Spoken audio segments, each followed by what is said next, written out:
6:35, and I am calling this meeting to order. Thank you. And the recording is on. And I want to first have the Spanish interpreters speak and let everyone know they're here. Buenas noches. Para escuchar la interpretación de la conferencia en español, por favor marcar el 347-966-4114 e ingrese el código de llamada 745-145-048, símbolo numeral. De nuevo, para escuchar la conferencia en español, por favor marcar desde su teléfono celular el 347-966-4114 e ingresa el código de llamada 745-145-048, símbolo numeral. Por favor, tener su teléfono en silenciador presionando mute para la calidad del sonido. Gracias. Spanish announcement completed. Thanks. Thank you. And please just put the information in the chat, probably like every 20 minutes, just in case new members. Okay, it's been included. Thanks. Thank you. And right now I will be taking roll call. So first council member, first vice president, Lauren Calvin. Present. Thank you. Second vice president, Yu Tao Chang. Present. Recording secretary, Latifah Lewis. She is on her way. Oh, I thought I saw on Zoom. Okay. Treasurer Tanya Went. I think she's here right now. Absent. Members Julie Suh. Absent. Member Lu Zhao. Absent. Member GK. Absent. He's remote. He's remote. Is it? Oh, GK.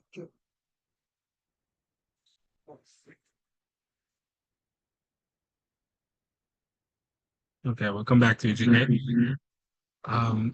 Akita Williams. Present. Present. Simone Dornbach. I know she's running late.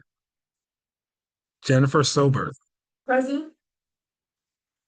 Arzu Termichi. Hi, remote. Yes. And Jada Crawford. Hello, I'm remote today because I'm really hoarse. Sorry. It's okay. All right, thank you. Now, did you find the script? Okay, so who should I yes, everyone please mute. But all right. So we have the rules of the chat, and we just want to keep everything respectful. And we're gonna just ask if any parents want to speak, just put speak, and we will be monitoring the chat. And as long as everybody stays respectful, it's the last meeting. You know, we don't want to see any issues, but just put speak if you want to be mentioned in parent corner, and that will be parent section at the end. So pretty much we'll be doing that until 8 o'clock. Everybody that puts their name, it'll be in that order. And of course, we'll let the student come in person go ahead as well, since they took the time out to come in person. And that is all. So now I just want to open up the meeting. And before I do, I just want to make sure that principals, please put principal before your name, just so later I can acknowledge you correctly. And elected officials as well. Now, District 28, the great. I just want to personally thank you for the year that it's been. This is our last meeting, and you know, it feels a little emotional in there because you know, next month it's going to be a totally different, similar but different council. We don't know who's going to be here, but we do know that District 28 is going to continue to be great no matter what. Parents here are all amazing parents. So I'm confident that the council next month and beyond is going to just continue the greatness and still help all of our children thrive. It's been a wonderful year, as in all the positions I've had, from member, first vice president to president. And I just want to say thank you for allowing me to just be in this seat, to lead from here, to learn so much, to connect with you guys and the relationships I built outside of this, even just personally, have really, really been an honor and blessing to my life. So thank you. And I want to acknowledge all the council members for all the work you do behind the scenes and our administrative assistant, Dorinda, who's always going above and beyond to make sure that we're on track. She's holding us accountable while we're trying to hold everybody else accountable.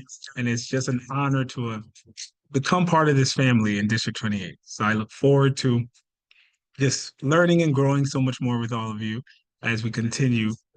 But for now, we have a great meeting ahead. And I would like to, of course, take the privilege and honor to invite our superintendent, Dr. Blake, give us his greeting.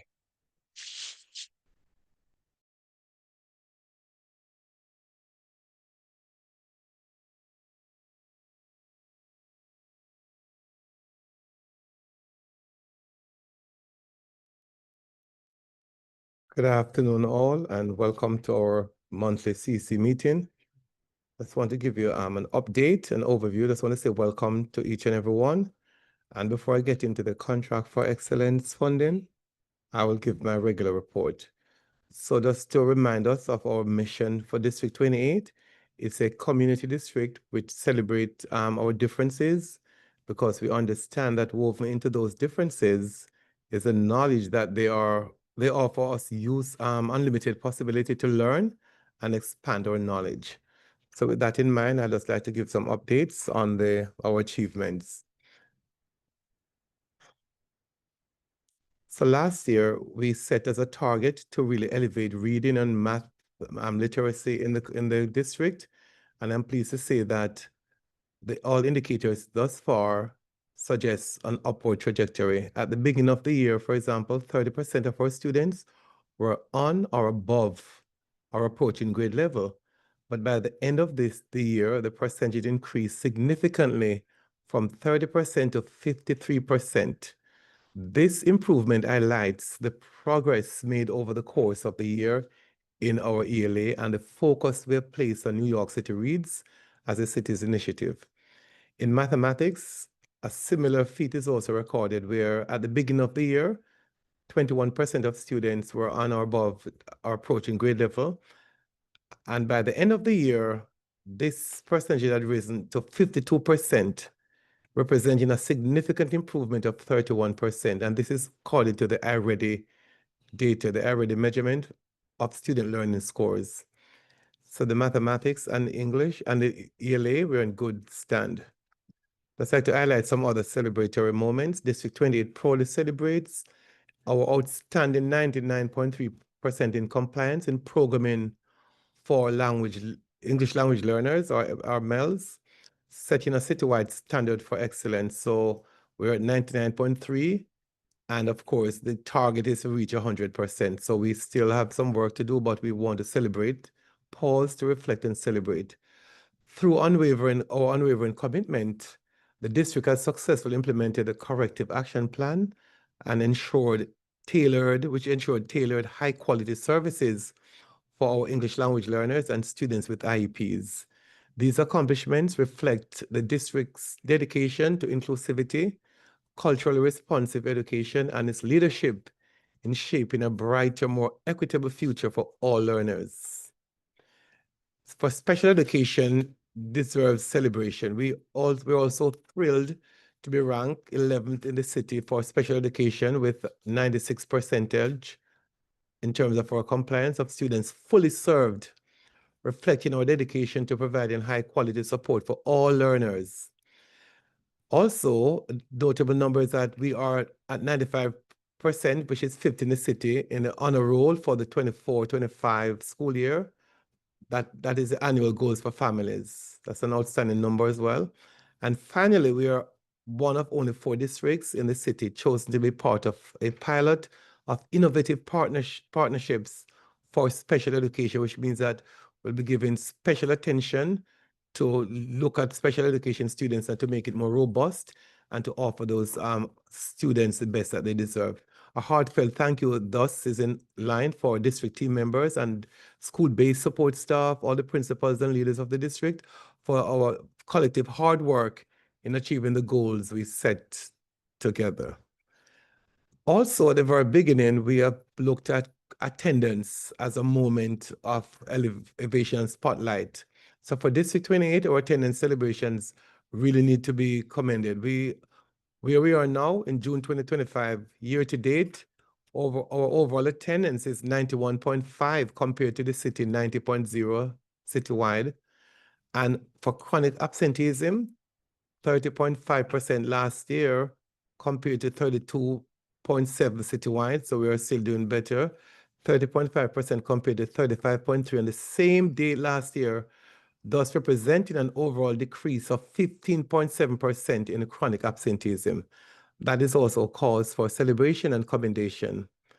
The District 28 has improved overall attendance, as I said, more than 28 out of 32 peer elementary middle school districts across the entire city. So we made it a target, a priority, and we'll be focusing on it again.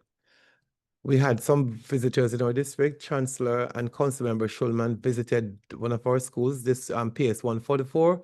So I want to thank, on behalf of the district, personal Chancellor Aviles Ramos and Council Member Schulman for visiting PS 144 and seeing firsthand the amazing work happening in one of our schools or in our hydroponic labs.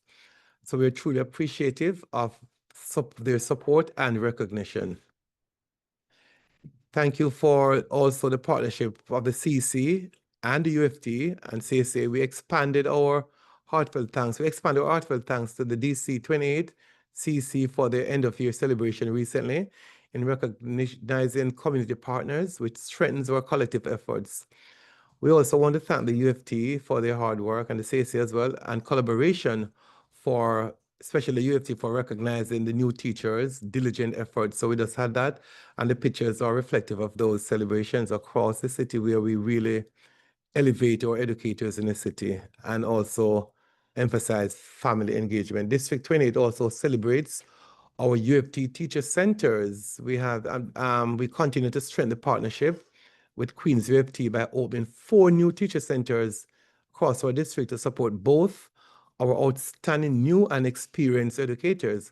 I want to shout out PS 349, Principal Bates Howell, also Principal 174, Principal Dr. Lewis, PS 54, Principal Anley, and PS 48, Principal Duvernay, all received UFT Teacher Center in the most recent times in District 28.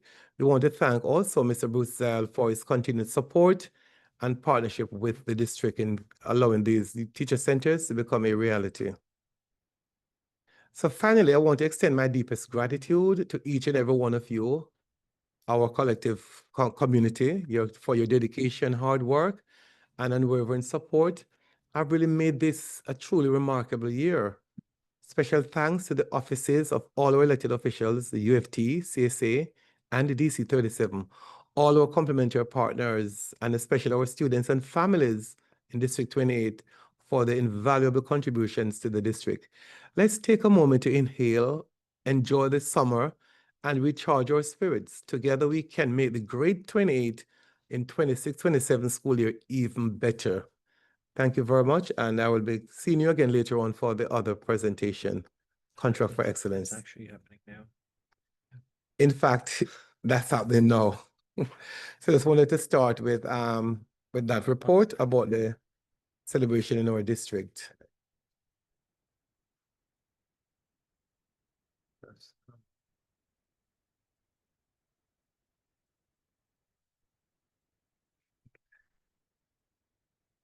Let's jump right into this. So this is for fiscal year 2026, the Contracts for Excellence and Class Size Engagement. For some background, the Contracts for Excellence, C4E is called the background. The legislation was established as part of the 2007-2008 enacted state budget on the foundation aid, and requires that a portion of the foundation aid be used for specific restricted purposes. The C4E contract for excellence requires that funding be allocated towards specific programs that raise the achievement of students with the greatest educational need, included but not limited to students with limited English proficiency, students in poverty, and students with disabilities. In 2022, contract for excellence legislation was updated to include additional requirements related to class size limits, which we'll get into. So the contracts for excellence, the background overall, funding must be spent only within the following initiatives. For illustration, examples of programs by initiatives subject to SED, State Education Department approval, are included below, like additional instructional time, model programs for multilingual learners, full day pre-kindergarten and kindergarten, class size reduction, which is very important, teacher and principal quality initiatives, middle high school restructuring, and additionally, the State Education Department Commissioner may authorize districts to implement experimental programs, and such authorization must be granted in advance of implementation. More information about eligible uses and requirements may be found at the New York State Education Department's website, which is listed below in the presentation. Contracts for excellence, as we said, for 2026 is increasing by $286 million. That is a move from $802 million to $1.09 billion in fiscal year 2026. This is comprised of $241 million of new funding to be used for the class size mandates in 2026 school year, and $45 million of existing funding that will be phased in as contract for excellence from last year's class size allocation and will continue to be used for class size. So the proposed allocation of $1.09 billion in 2026, how will this be broken down? Discretionary funding, $487 million. These funds are allocated to schools and may be used for any eligible contract for excellence purpose at the discretion of the school. Principals will work with their school leadership teams, SLTs. Families are involved to plan the use of this funding for the 25-26 school year in alignment with the eligible uses on the previous slide I just mentioned. They may choose to change the use of the funding from 24-25 or to maintain existing staff in positions or programs that were funded in 24-25 school year. So these are targeted and maintenance of effort, $602 million. These funds are allocated to schools in support of specific eligible programs. Schools receiving allocations were chosen based on an overall student need and B, the capacity to carry out the specific programs. So we have $241 million for new contract for excellence class size reduction mandate, $45 million for class size reduction mandate continuing, and $183 million for fair student funding, $87 million for integrated co-teaching classrooms, and $30 million for summer school programs, $9 million for full day pre-kindergarten, and $7 million for autism spectrum disorder classrooms. So funding is being placed in those areas to lift and to provide services. How does all of this relate to our district? That's what our District 28 proposed allocation of funding, right? We're pleased to say that discretionary school decide on use within allowable programs. So we have $16 million, almost $17 million, which represents 38.36% of the entire district budget. Our new contract for excellence for class size reduction mandate, which is targeted schools must spend for this particular purpose. We have just over $13 million for that, which is 30.26%. And for fair student funding, this is targeted. Schools must spend the money for that purpose. So over $7 million, almost $8 million. Integrated co-teaching classrooms. Schools must spend the money for that purpose. We have almost $3 million, $2+ million. And the phasing for class size, schools must spend for this purpose is over $1 million. And our summer programming, which is maintenance of effort over summer, we have over $1 million for that. And we also emphasize a full day pre-K targeted funding, over $210,000 for that.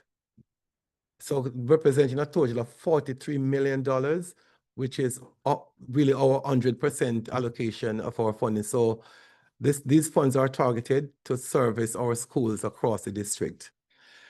The public comment for contracts for excellence, we will take public feedback regarding the contract for excellence plan into account in the coming weeks as we continue to work toward complying with this mandate.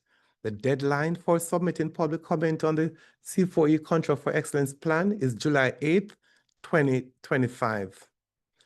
Educators, parents, and caregivers, and all other members of the New York community may submit their comments by email to, as it shows, contracts for excellence at schools.nyc.gov. Class size reduction plan, a draft plan has been posted as part of the Contracts for Excellence public process. Members of the public are able to give feedback through this process. Following public feedback, the New York City Public Schools will work with the teachers and principals unions to finalize the plan. Under the law, these unions must sign off on the plan prior to it being finalized. The plan outlines school level policies and central level policies. The summary of draft class size reduction plan includes a school-driven planning approach for school year 25-26, which has directly resulted in additional resources being provided to schools, including $241 million in contracts for excellence, as well as additional city funding. About 750 schools were awarded funding to hire approximately 3,700 new teachers, and plans were developed in consultation with the SLTs by individual schools. Plans were reviewed collectively by New York City Public Schools, the UFT, and the Council for School Supervisors, CSA. Data showing that 46% of classes across New York City Public Schools were below the caps for school year 24-25, above the 40% required by law for this year. So updates on these results for the principal space survey and work to convert rooms into instructional spaces that New York City Public School anticipates may result in some additional funding. We will also take public feedback into account in the coming weeks as we continue to work towards complying with this mandate. The deadline for submitting public comment will be on July 8th, as I said, 2025. Educators, parents, and caregivers, and all other members of the New York City community may submit their comments by email to classsize@schools.nyc.gov. So thank you very much, and we'll be revisiting this in the near future. But for questions, we'll be happy to take those with the representative who's online, Dragamero, who's with us today. So thank you very much for your keen attention to these details, and now turn the meeting back to the chairperson. I want to say special welcome to all the principals on the call and the families as well. Thank you. Thank you, Dr. Blake.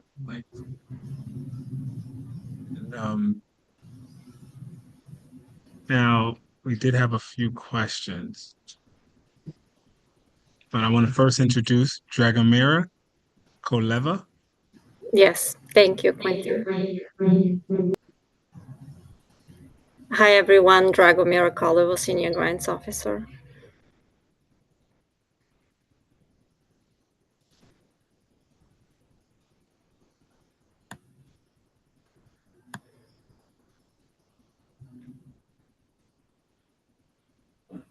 All right.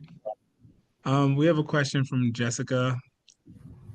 How does this impact schools that fall particularly under D28, but also under another superintendent? Mm-hmm.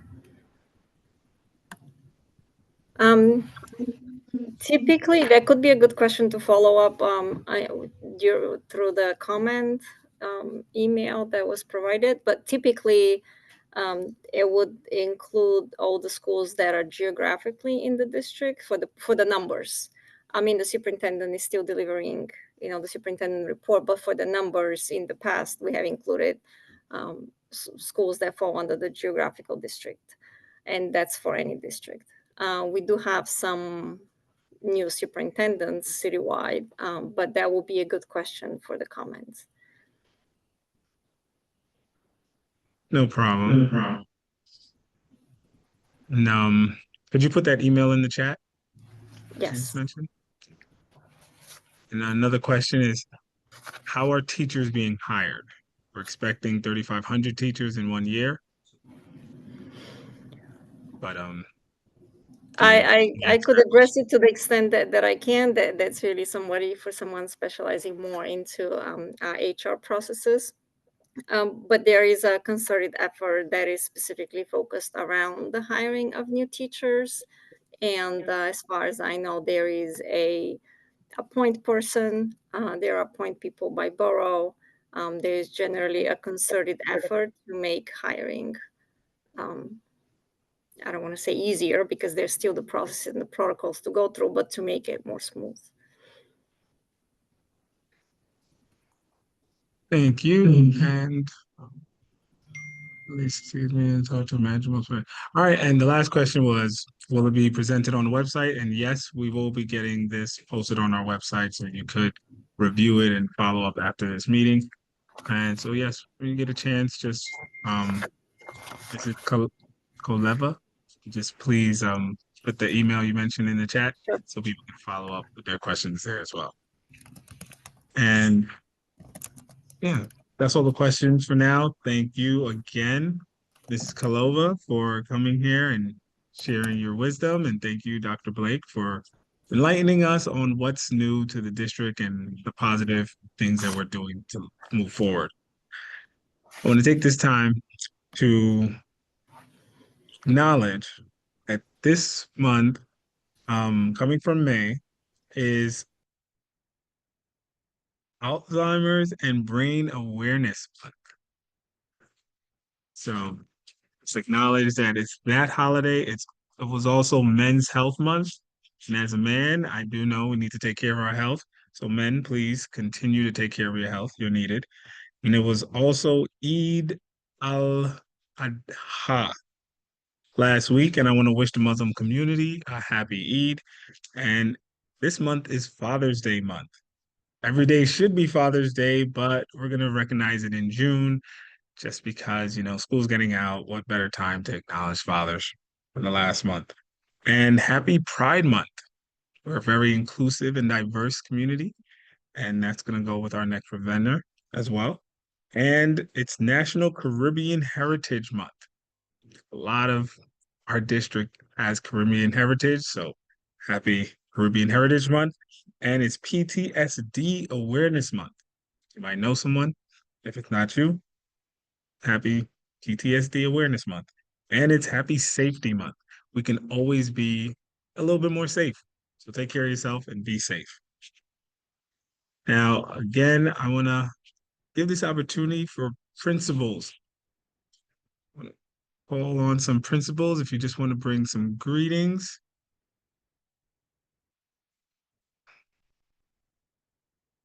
I have right now Principal Robin Signo.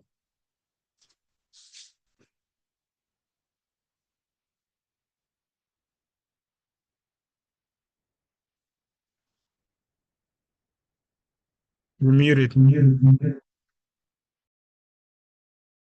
You're still muted. We can't hear you.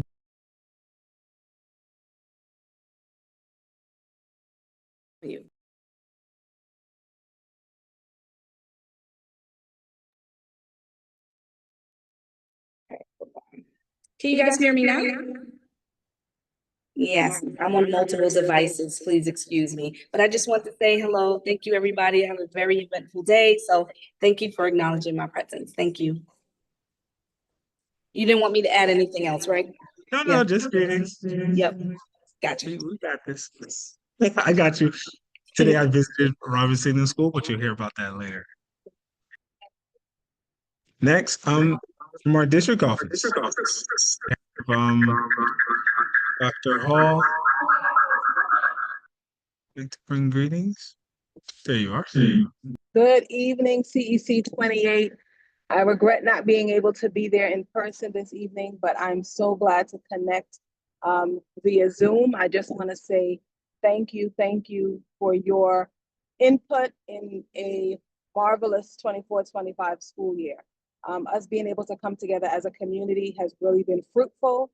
And as evidenced by Dr. Blake's presentation, we're really proud of that 23% increase in reading and 31% increase in math, and know that we keep our feet on the gas in District 28 as it relates to student performance.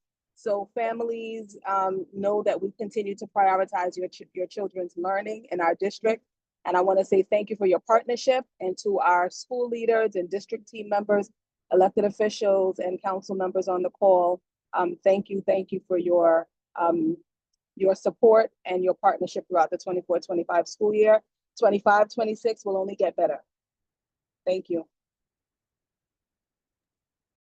Okay, thank you. Thank you, Dr. Hall. And now I want to call on elected officials as well. I see Ari from Leroy Comrie's office. Hello, everyone. Thank you, CEC28. It's June, and I know everyone is getting ready to, welcome in summer. Kids are going to be out. The senator, of course, sends his greetings. I can't wait for September personally when my kids go back to school, but that's another story. I just want to drop a few events that we're going to be having or co-sponsoring. I'm going to put them in the chat as well. One that's happening tomorrow is our Beat the Heat event. We are co-sponsoring that with Assemblymember Vanell and Councilmember Williams. So it's a heat cooling assistance fair. It's going to be from 10 to 2 at Mount Moriah AME Church, 11620 Francis Lewis Boulevard. We're also going to be having, I'm not going to name every one of them because I don't have enough time. It's a lot of events. There's also a passport event happening this Saturday. That's going to be at Majority Baptist Church. That's on 11521 Farmers Boulevard from 10 to 1. If you need a new passport, please stop by that event. I'm going to mention one more, and then I'm going to, drop everything in the chat. The Queen's DA is going to be having a gun buyback event on Saturday as well from 10 to 4. It's going to be at the Greater Allen AME Cathedral. Anyone, if you know of anyone who wants to participate in that, it's, no one's going to judge. No police are going to be there trying to arrest anyone. It's just a simple gun buyback event to try to keep our streets safe. And for everything else, I am going to drop it in the chat right now. If you have any questions, please feel free to call our office at 718-765-6359. Just to let everyone know, HEAP boiler repair is still open. They haven't closed that portion of HEAP as yet. And if you need help, we can try to get you some assistance with doing that. But, contact our office, and thank you. Thank you. And we want to thank your office for the citations that we received at the end of year celebration. We really appreciate it. I definitely want to have our PEP representative, Adriana Alicia, please bring greetings. Good evening, everyone. Adriana Licea, she, her, proudly representing Queen CECs. And I think I'm allowed to say that I will be doing so again next year. I look forward to seeing all of you so much more often. I feel like I see so many of you so often, but I hope you have a wonderful summer. Please stay safe in the heat. Put your sunblock on, wear a big floppy hat. And I'll see you all in September. Thank you. And just to follow up on my report before our next presenter, I want to show a quick clip. Today I went to PS 140 and did a walkthrough with Principal Signal, and that walkthrough was amazing. Principal Signal is a very, very amazing principal. She has years of experience, but she's a great host. Like, she took me everywhere. We had some laughs. We took pictures. I felt like a celebrity because they followed me with a camera, and I'm gonna be on their website, so I'm looking forward to that video. And I did learn a lot. Did learn a lot about the students. It's a co-located school, and it's like the communication between D75 and the general on PS140. It's pretty good. It's like, of course, things could be better, but it's really good in the direction that they're going. So I'm really proud to see that, and I want to just commend her for that. But they have to show a little video. I'm going to share screen, and let me see, share sound. A video that they were able to put together. Uh, that I made sure that I was going to be doing this tonight. Let's see. Okay, boom, boom. Oh, I think that's it. Sure. Did you guys see that? Yep. Let's see if you hear it.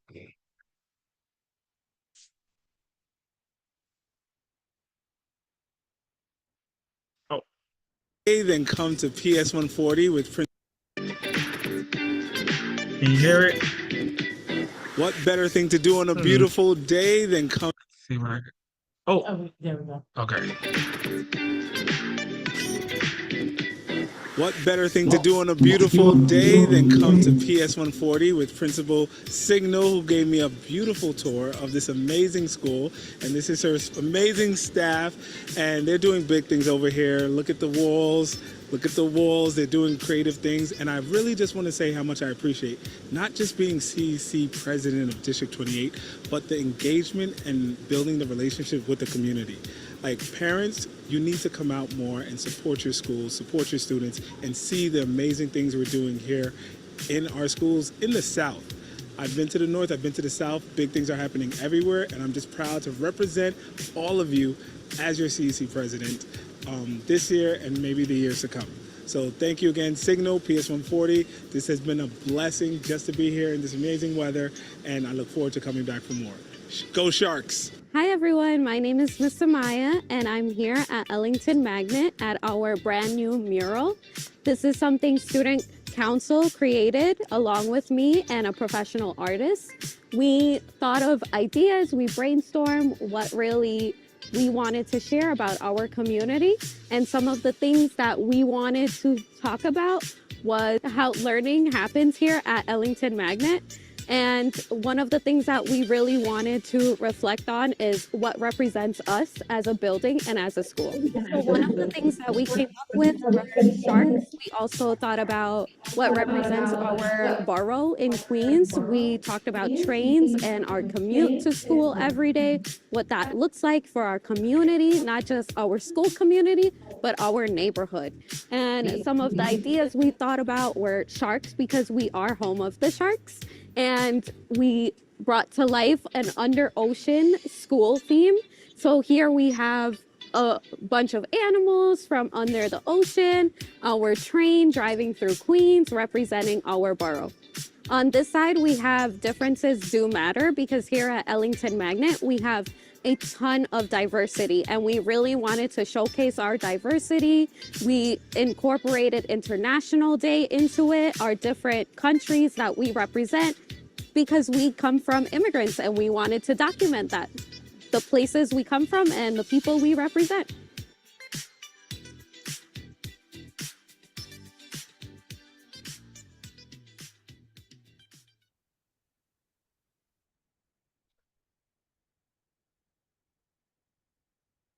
Y'all saw that? Like, that is 140. Like, they are doing big things. Like, the students, the community is really, really, really amazing. And I got to just chill with them today. And this is the first of many chillings. And before I even just like finish this and we go to the next presenter, I just want to give you another chance. If you want to shout out anything, Principal Signal, because that was your phenomenal school and your phenomenal staff and everything. And you guys are doing big things. Thank you so much. I really appreciate it for the acknowledgement. As you can see that I'm still wearing yellow from today. And so the students actually presented that. We have an amazing AV club that kind of walks around. And when we have special events, they upload everything to our social media page. So this was all student directed and supported by Ms. Samaya with the video. And then the video that was shot earlier with our CEC president. So thank you for the acknowledgement.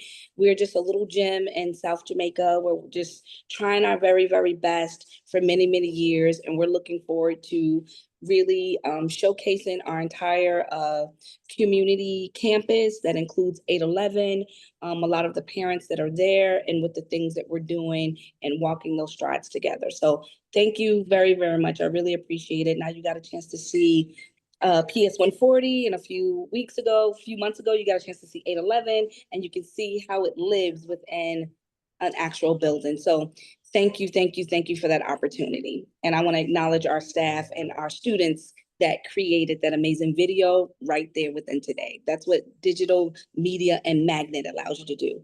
And thank you, Dr. Blake and Dr. Hall and superintendent staff. Thank you. Dr. Blake is next to me and he said, "You're welcome." But yes, no, thank you, Principal Signal. And like she said, the students colored that. Like they were there with the artist, but they did that. And it came out that beautiful. So it's really phenomenal. You should just pass by that school. Don't make a mess. We will find you. There are cameras, but definitely pass by and take a picture. All right. So next, I want to invite Queens Affirming Youth and Family Alliance. Um, we have their representative, Tierney Beardarami, who will be doing their presentation. Close enough, close enough. Thank you. Give me 1 second.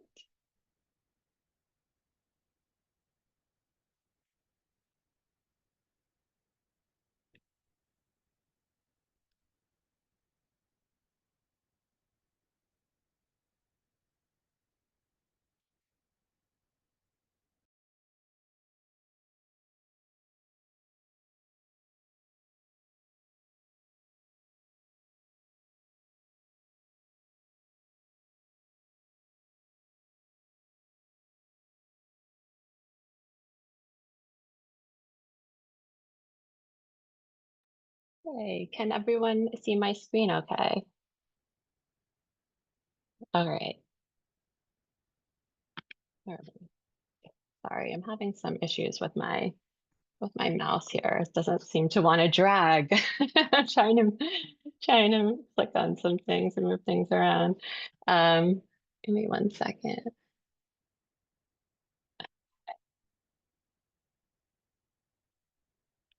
All right, there we go. So sorry about that. Hi, everyone. Happy Pride Month. Thank you for inviting me to share a bit about our program, the Queens Affirming Youth and Family Alliance. We are part of Vibrant Emotional Health. Vibrant Emotional Health has been in New York City for over 50 years, but you may not know us as Vibrant. You may know us as the Mental Health Association of New York. A few years ago, we went through a branding, and now we're known as Vibrant. But our community programs have been the same and have been supporting New York youth and families for over 50 years. Before we begin, I just wanted to take a moment to acknowledge the challenging times that we're in across the country, and right here in our own communities. LGBTQ plus young people and families are facing increasing levels of discrimination, political attacks, and harmful rhetoric. And these realities really affect the mental health and well-being of our LGBTQ young people. I think that the work that we're doing has never been more critical. And thank you for being here and for all the important work that you all do. Okay, so this is us. So my name is Tierney Bertarami. I use she, her pronouns, and I'm the program director of the Queens Affirming Youth and Family Alliance. I'm also joined by Venus Weber, our youth peer advocate, and Adriana, our family counselor. They unfortunately couldn't be here with me tonight, but we are a small but mighty team of 3. Okay, so we're going to jump right in. As many of you are likely aware, we are in the midst of a youth mental health crisis. and LGBTQ plus young people are among the most deeply affected. In New York City, nearly 40% of LGBTQ plus youth seriously considered suicide in the past year. And, you know, we know that number for is higher for transgender and non-binary young people. And then in New York City, 12% of LGBTQ plus young people in New York attempted suicide in the past year. So, you know, we know that schools have the power to be a protective factor in the lives of LGBTQ youth. And, you know, we're going to talk a little bit about risk. Oh, sorry.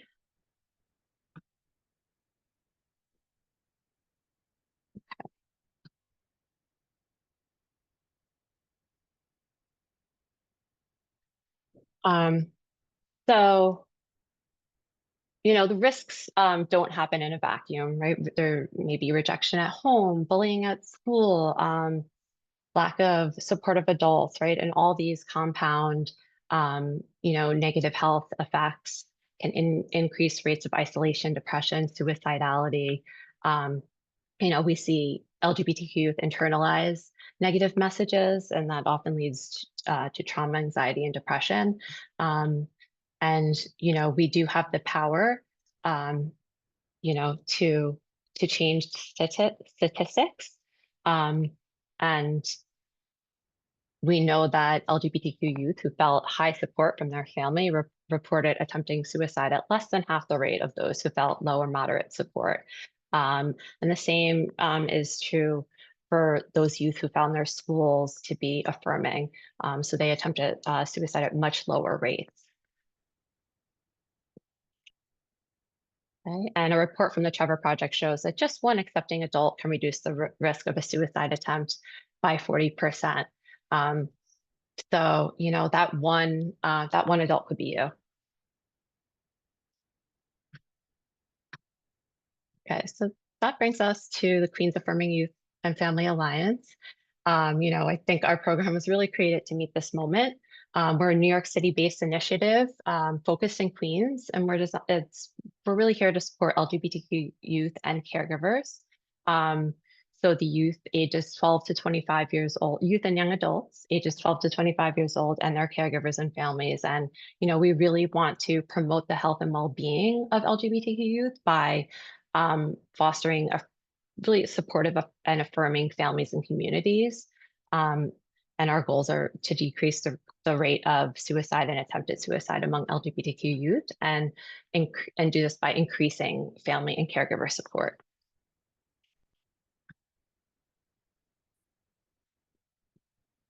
So our services, I think a good way to think of it is 3 pillars, right? All of our services are free. There's no insurance required. We do provide interpretation services, but our team of 3, you know, we're English speaking, but we do have Spanish speaking clinicians that work alongside us that support our program. We are able to utilize interpretation services for other languages. So our youth services really centered around peer support and peer-led support groups. We do short-term counseling. We can provide linkages and referrals to affirming community providers, and that's affirming medical care. It could be gender affirming items. We have our family pillar. We really want to support the caregivers and guardians, you know, during this journey. We have caregiver support groups, and we also have we're also facilitating Affirm caregiver intervention, and that's really to help increase the knowledge and skills of caregivers of LGBTQ youth. And our services, we are located in Long Island City, but we provide services, you know, throughout all the boroughs, and we do have virtual services available. We do a lot of community outreach as well. This is just a little bit more about Affirm Caregiver. Professional learning and development. We do professional learning and development workshops that we can curate to specific populations. Last week, we did a pre-K to third grade training on how to help affirm LGBTQ identities, really focusing on gender development in children and adolescents. And these can also be virtual or in person. Community consultations. Let us be a resource for you. Maybe you are struggling, with how to connect with an LGBTQ youth, or you're not sure how to support a youth or their caregiver, or you're looking for referrals or gender affirming providers, or you just have a question about, gender identity and expression. Please reach out to us. Let us be a resource. We're here for you, and we're here to support the community.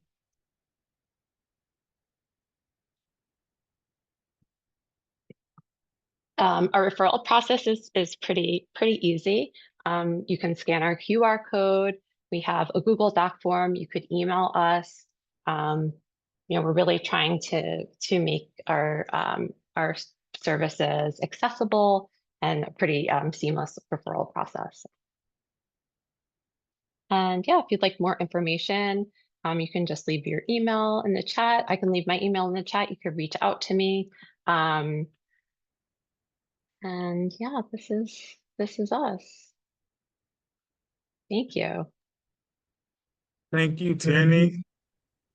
And please put your emails in the chat. It's like hard for us to click and stuff on the screen. But thank you for providing that information. I know that we worked together on the High School President's Council.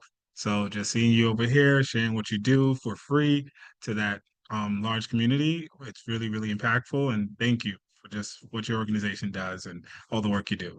I don't believe we have any questions, but if you just leave your information in the chat, if anybody has a question, they could always just know how to contact you. Thank you again. And now we will go to our next part of our agenda, which is our resolutions. So we have two resolutions tonight, one by our very own Simone and one by myself. Let me see. And we do have quorum, so that's cool. We have our members here to do a vote. On the first, are you in, Simone? Awesome. So as Simone is here, she's going to share screen with her resolution and let us know what it is. Then we go next. Right? Oh, you don't have to share. Yeah.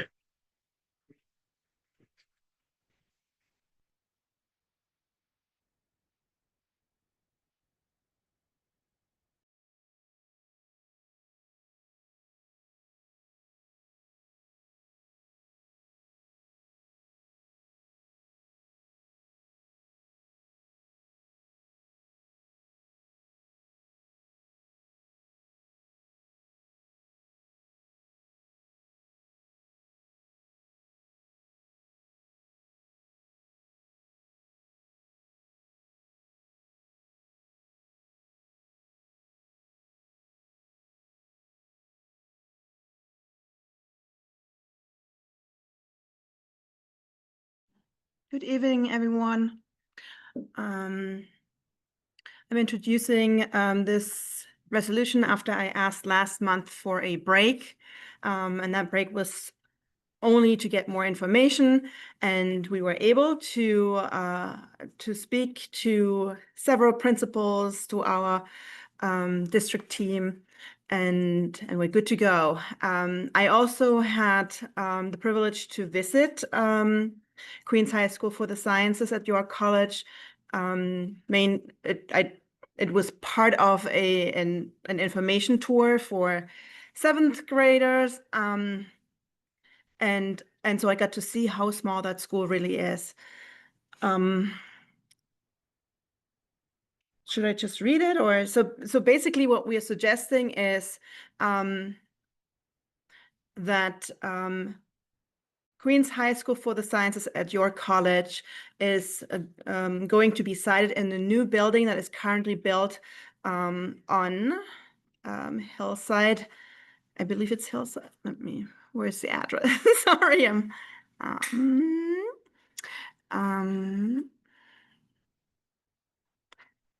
can you help me find the address? I don't see it right now, but I know I put it in.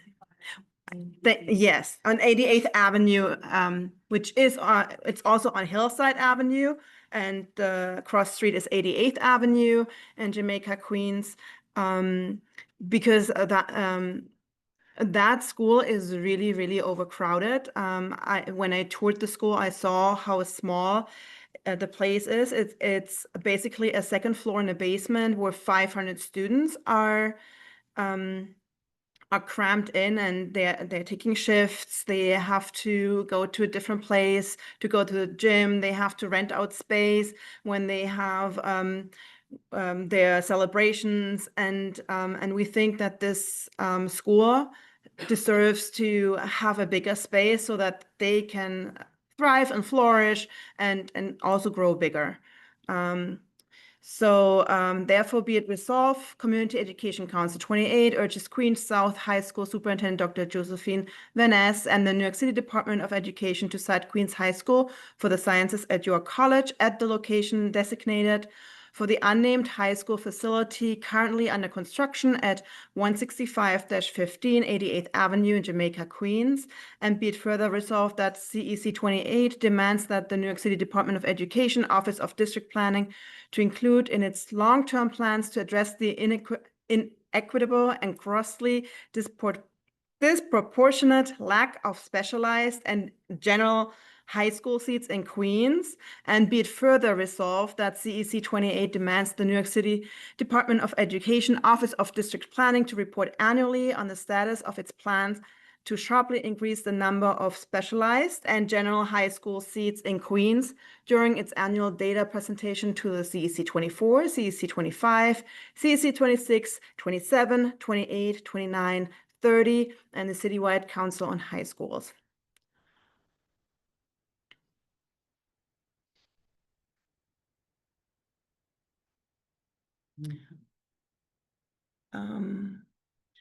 How do we move forward? Should we ask for comments from the Oh, yeah, public? yeah. So Or right now, we just want to get public comment. Is it public comment? and you can raise your Raise hand. your hand specific to this resolution. Please raise your hand and we'll acknowledge you.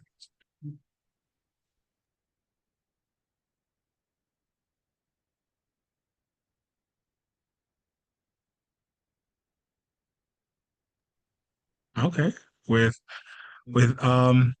no one want to provide any other public comment, I guess it was, oh, JK? It could have just unmuted.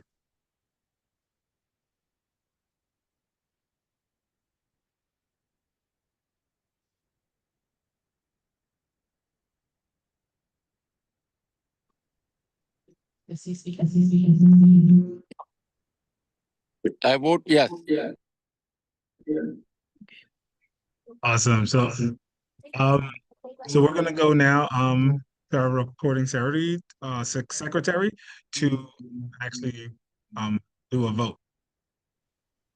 Okay. Good evening, everyone. My apologies for being late, and thank you, Quentin, for doing my earlier roll call for me. First Vice President Lauren Clavin. Yes. Are we just voting, or are we taking any comments from members as well? If you want to have If you have a comment, you make it okay. keep it clear. Oh, that's Second Vice President Yutao Chang. Yes. Meanwhile, I want to add the high school PTA actually has a petition online, and I'm going to share the link. And yeah, if you want to support the resolution in your own way, there's one place you can share with your friends. Okay, thank you. Recording Secretary Natifa Lewis. I vote yes, and I think it's important to underscore that while there's mixed views in terms of specialized high school and so forth, it is something that's needed or wanted by a significant part of our district and the city, and it is the only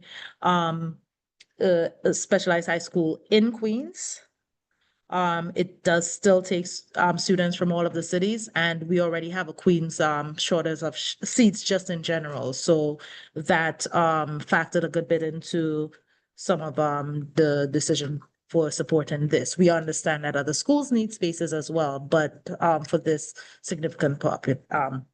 So my vote is yes. Treasurer Tanya Went. Absent. Member Julissa. Absent. Member Luzao. Absent. Member GK Kadianaram. Yes. Member Paquita Williams. Yes. Just recalling for the minute's sake, Member Julissa, we are currently on the vote for the siting of the specialized high school at your currently at your college in the new building. Is she able to unmute?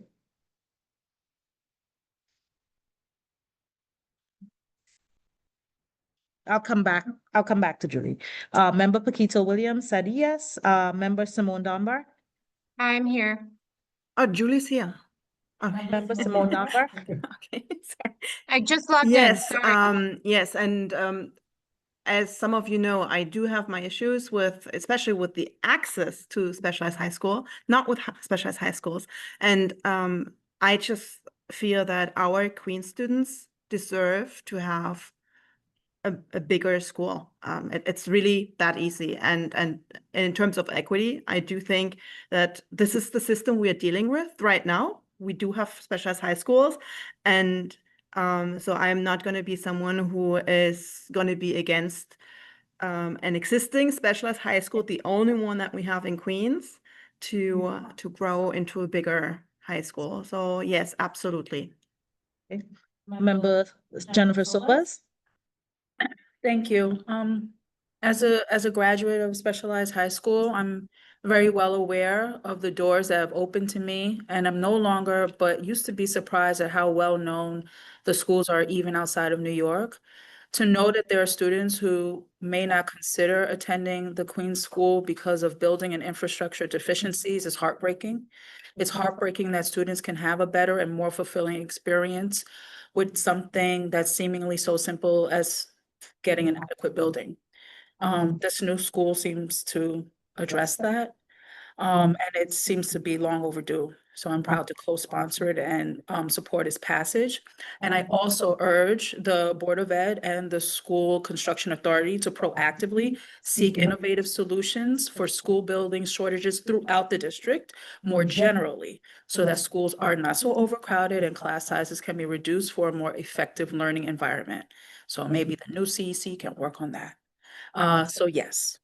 Okay, thank you. Member Arazu Tamerchi. Yes. Okay. Just recalling, Member Julissa. Yes, I'm also a graduate of a specialized high school. I think that you can find fault in the system, the process, but I think in the absence of any other solutions, I think that it is based on those that have that ability and desire to, get out of their current situation the way I did, because I didn't have special prep or anything. I just basically, went to a PS220 and Halsey and just did my best. And so I truly believe that we should have more specialized high schools and more, opportunities for students and children to be at their best. And it should start at the lower levels of kindergarten. I think I've said that before. Thank you. Yes. Thank you, Julie. And I do believe Member Luzao also entered. Yes, thank you. So we are on the vote for the specialized high school.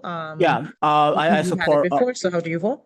Yeah, I support this resolution. Thank you. All right. So the and President Quentin Messeton. Yes, I support this. Okay, so the resolution passes anonymously. Okay, we do, we do have our student member who's on here who can give her views, but unfortunately it doesn't get a vote. So Jada, do you want to say anything before we close the vote on this? Yes, because I knew I was going to vote yes if I did have the opportunity, because like as a student who goes to New York City public school in Queens, especially when I was in middle school and we were all taking the SHSAT, a lot of my classmates who did get into specialized high school, they were concerned about the commute because they live in Queens, but all the specialized high schools that they knew of who were offering them seats were in Brooklyn, Manhattan, and it was just like a lot. So like, for example, I know a girl who goes to, I believe it's Stuyvesant right now, and she lives where we live in South Jamaica, Queens. So she has to wake up and go all the way to Manhattan every single day and then backwards, plus clubs, plus after school activities. So it would be really beneficial for like Queens students who are in specialized high schools to have an opportunity that's within their borough so that they have like at least more of a chance to be participant in things transportation wise. Thank you. All right, thank you, Jada. So the resolution unanimously passes with 11 votes. Before I hand it back to you, Quentin, I just also wanted to make for the record that we have met quorum. We do have 7 members in person, and we have 11 of our members all together, including our online. So for the record, Julie Sir for attendance, Luzelle for attendance, Latifah Lewis for attendance. Thank you, Natifa, and thank you, Simone, for creating that resolution, and we all sponsored it and supported it. Our next resolution is one that I came up because this one, of course, is dear to me, and it is the resolution calling for systemic improvements in co-located District 75 schools to promote equity, safety, and inclusion. And I just want to share screen and show you something. And this is something that Principal Signal was able to share with me today. And this kind of goes with the resolution. So can you see my screen? Can everybody see my screen? So this building has about 500 people in it. And this is the water that they get. The water fountains suck, they don't work, and they don't have access to water except through this, where their school, I want to say he's a janitor or he's a faculty, he just keeps on refilling it with other gallon bottles.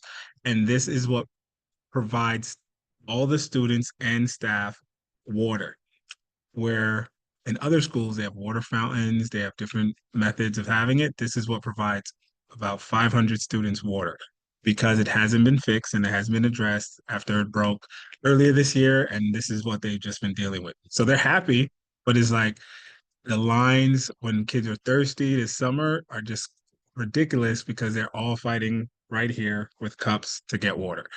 And I was let me see, escape full screen. Okay. Um and yeah, and I was just like, yo, this isn't right. But around the city, we could just stay in our district, but around the city, in our district, co-located D75 schools are increasing and those seats are even increasing. So we should um do something, or we should just hold people accountable that can do something to provide those schools that are utilizing the space to support D75 to at least have the place accessible for all the students, especially the D75. That school's 140. So yeah, so that's the resolution. We've sent it. So I won't go through the whole thing, but pretty much that's what it's calling for to pretty much establish a mandatory co-location agreement where that are collaboratively shared. Oh, my bad. Let me see. I gotta share that. Where is my 1 second?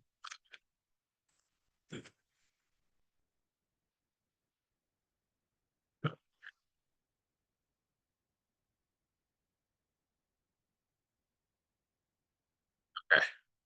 So here is the resolution.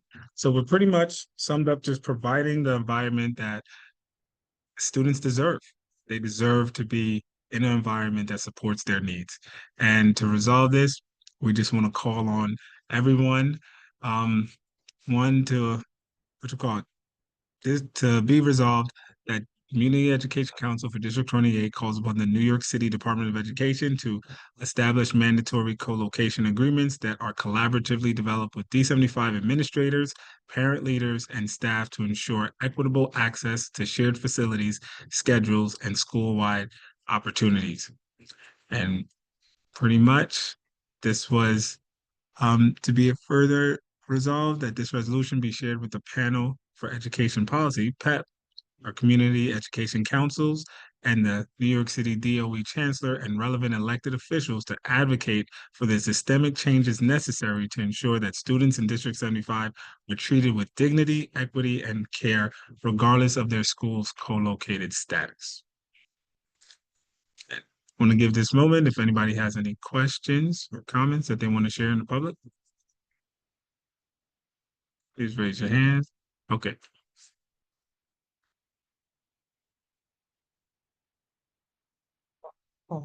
Yeah, Adriana. Hi everyone, Adriana again.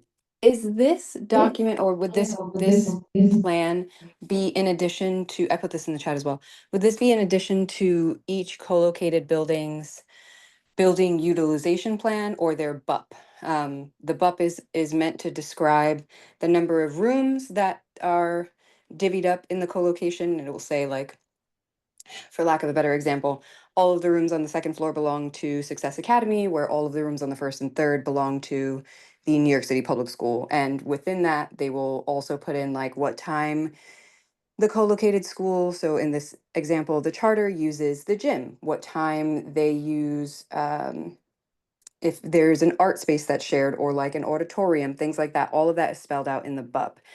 But it sounds like this resolution is calling for us to go above and beyond, which I'm 100% on board with. I think there are quite a few schools who could use a revised BUP in general. But is that what you're calling for, or is it for a special approach for D75 co-locations? Just from my own understanding. Thank you.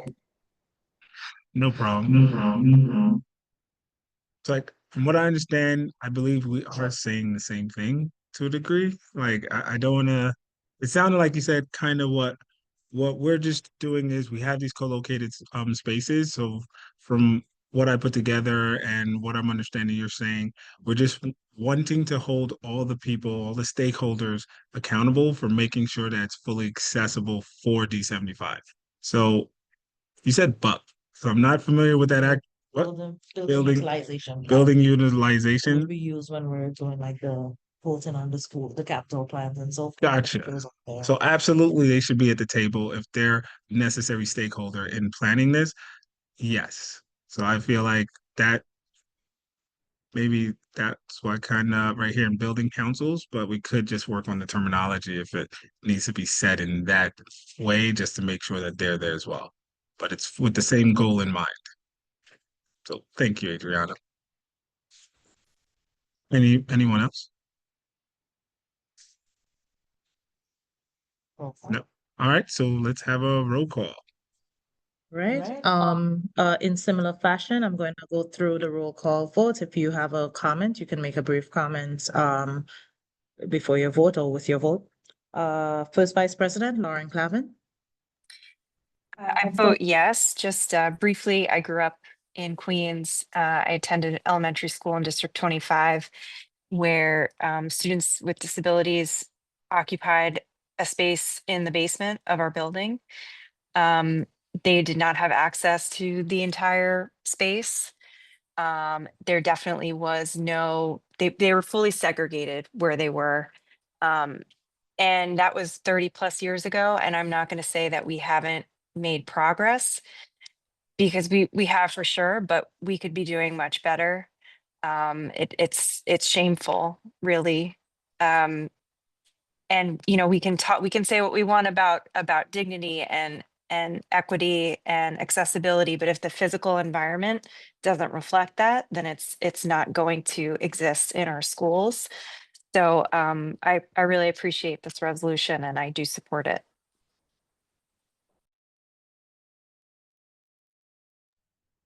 Second Vice President, Utah Chang. I'm gonna also vote yes, because thanks to Quinn for bringing up this issue to our attention. I think special kids, everyone's special, but special need kids do need special care, and it's the decent thing and the right thing to do to provide them support that they deserve. So yes. Recording Secretary Nateefa Lewis. I also vote yes. I think once this resolution Quentin introduced piggybacks off of a larger resolution that is brought up by the D75 district itself. And as others have said, we know many examples of schools sharing space with D75.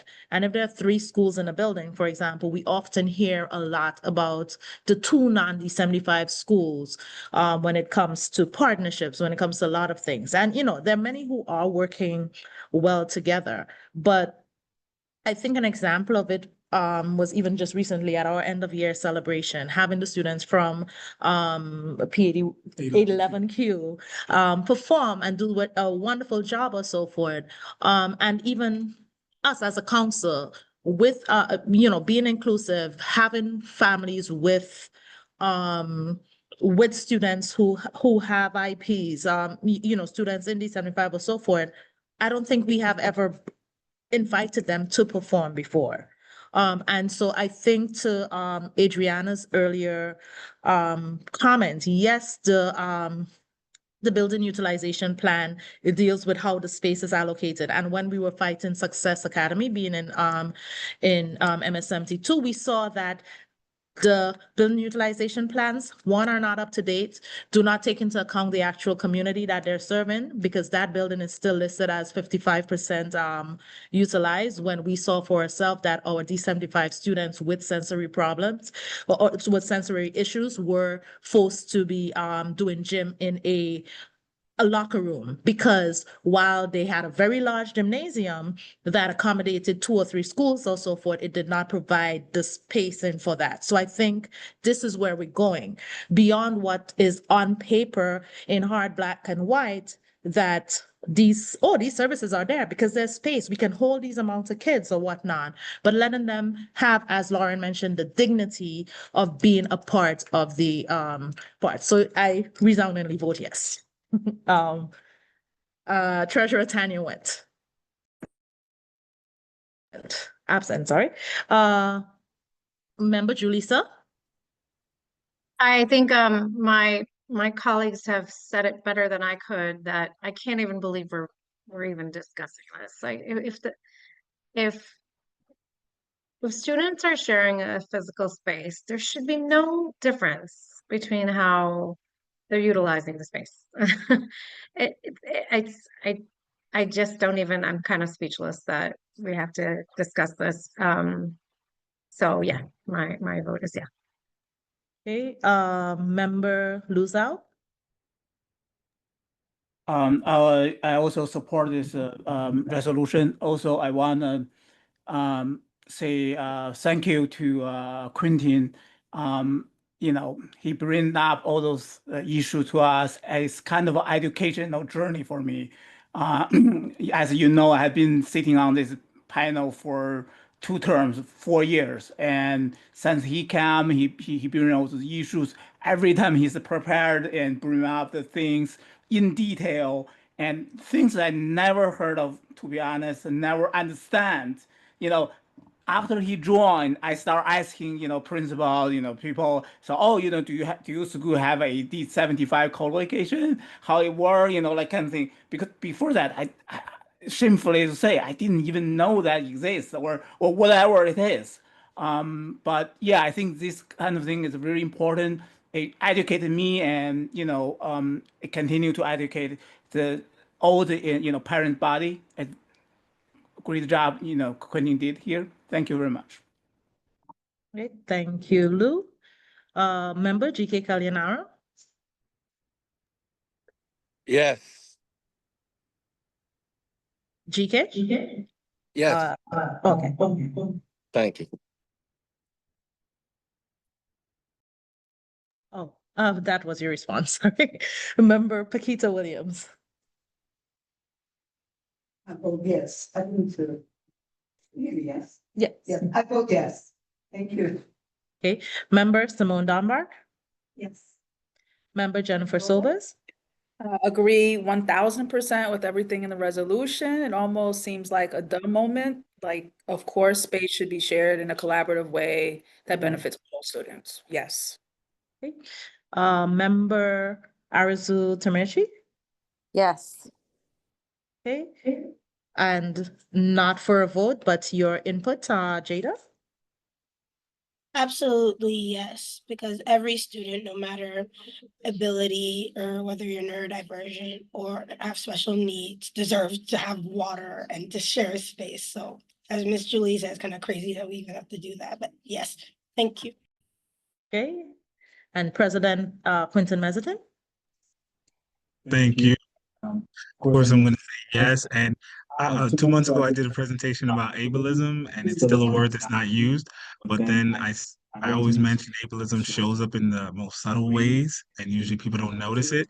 But this will be one of those ways that, like, like how Julie mentioned, and these council members, like, why do we even have to have this conversation? Why wasn't this thought of way before us? Why did we have to come as parent leaders to bring this up to hold people accountable? But it's just a sign of how ableism shows up. This wasn't even thought of. And why wasn't it thought of? That's a totally another conversation. However, I'm glad to support this. Yes. Okay, thank you. So this resolution also unanimously passes with 11 votes, 1 absence. Beautiful. And thank you for those 2 resolutions passing with District 28 the Great. We come up with great things.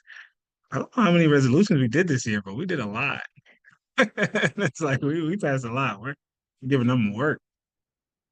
Next, I would like to make a motion to have the parent comment section moved before our council member reports. Second. Got a second from Simone? Okay. Awesome. So now I'd like to start the parents section. Forgot to mention somebody to take the names in the chat. They did. It was taken. It was taken. All right. We have the list. Thank you, Utah. You just update the list. Yes.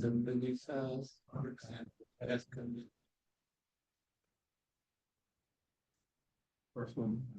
Yes. Okay. I have first parent Vanessa Sparks.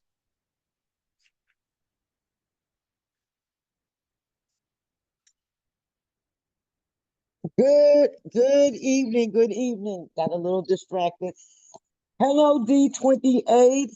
At the close of another school year, 2024, 2025, I'm here on behalf of the Education Committee for Community Board 12 under the leadership of Latoya LeGrand, Education Chairperson, and Chairperson, the Reverend Carlene Thorpe. I bring you greetings.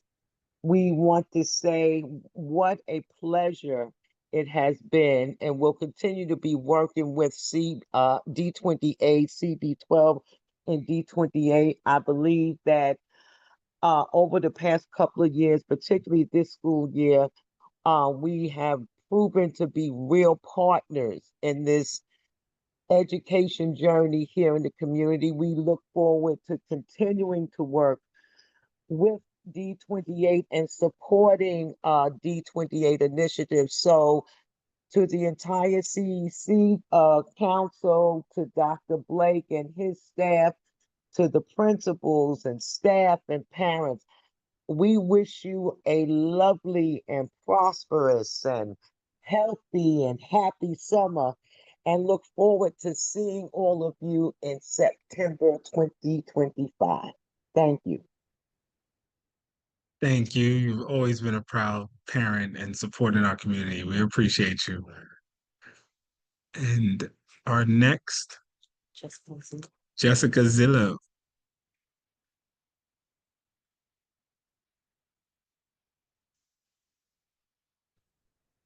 Hi, everyone. Sorry, it took me a minute to unmute. I just want to say thank you to the CEC and the district for hosting such a fabulous end of the school year event. I really enjoyed myself and it was great to see everybody in person. And I also just was coming to say, I've already reached out to my contacts for that water fountain issue because that's an ONFS issue. So let's see how I can help you get that done. Summer meals for all. So I posted it in the chat. So any kid under 18, make sure you look out for that. A lot of the libraries are also providing meals. So make sure everybody checks that out. And I'm just hoping that everybody has a really great summer. The last item is this will come to the CEC, but the Community Board 6 Education Committee passed a very important resolution yesterday in regards to May and AAPI and Jewish Heritage Month. So be on the lookout for that from our Education Committee Chair. I'm just a community member, but I hope everybody has a lovely summer and I can't wait to hopefully see everyone in the fall. Thank you, thank you. But you know, we don't take breaks. DC, we'll still be having meetings in the summer. Cut your vacation short. No, I'm just playing. But all right, that was our parent section this evening. Thank you for your comments. Now I would like to make sure that I didn't miss any elected officials, didn't miss any other principals. So going to our council members. Tifa, could you go down? Roll call. Right, first Vice President, Lauren Caput. Good evening, everyone. I can't believe we're here at the last meeting of the school year. It has really been a pleasure and an honor. I hope I have the opportunity to come back for another term. We shall see very soon. And on that note, there is a runoff election. So anyone in here who was eligible to vote in the District 28 CCEC election, the first round, please check the same account that you used to vote, your NISA account or your NIXA account. I never know how that's pronounced, but you have until 11:59 p.m. So that's 4 hours, just under 4 hours. You can still log into your account. And if you haven't yet, please just check that out. There is a runoff vote and we need to make sure that we have a full council next term, whoever is on it, and good luck to them. Speaking of elections, there is a Democratic primary. You may have heard that there is a mayoral race. If you don't know, if you are a registered Democrat, early voting begins on June 14th. That is just in a couple of days. So go ahead, please go out and vote if you are a registered Democrat. It's important. And then I had the pleasure of visiting PS 349.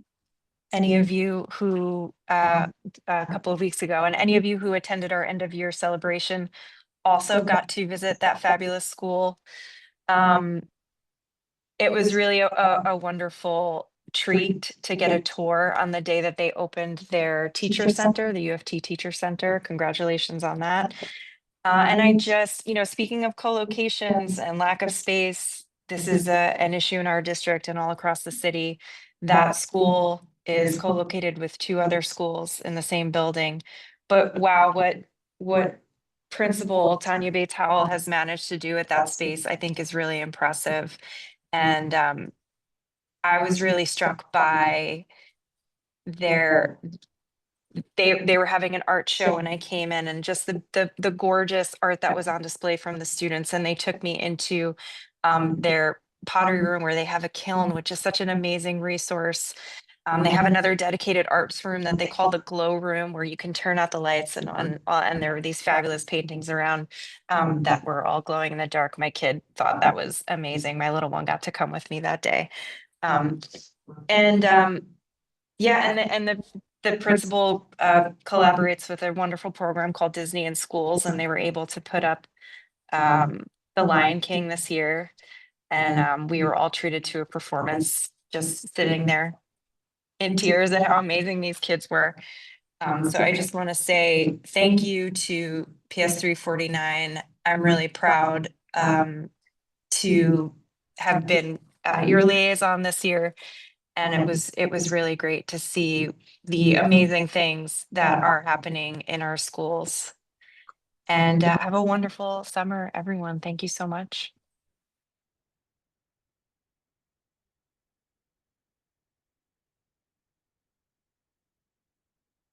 Second Vice President, Utah Chang. All right. Thank you. Just like to have a minor correction of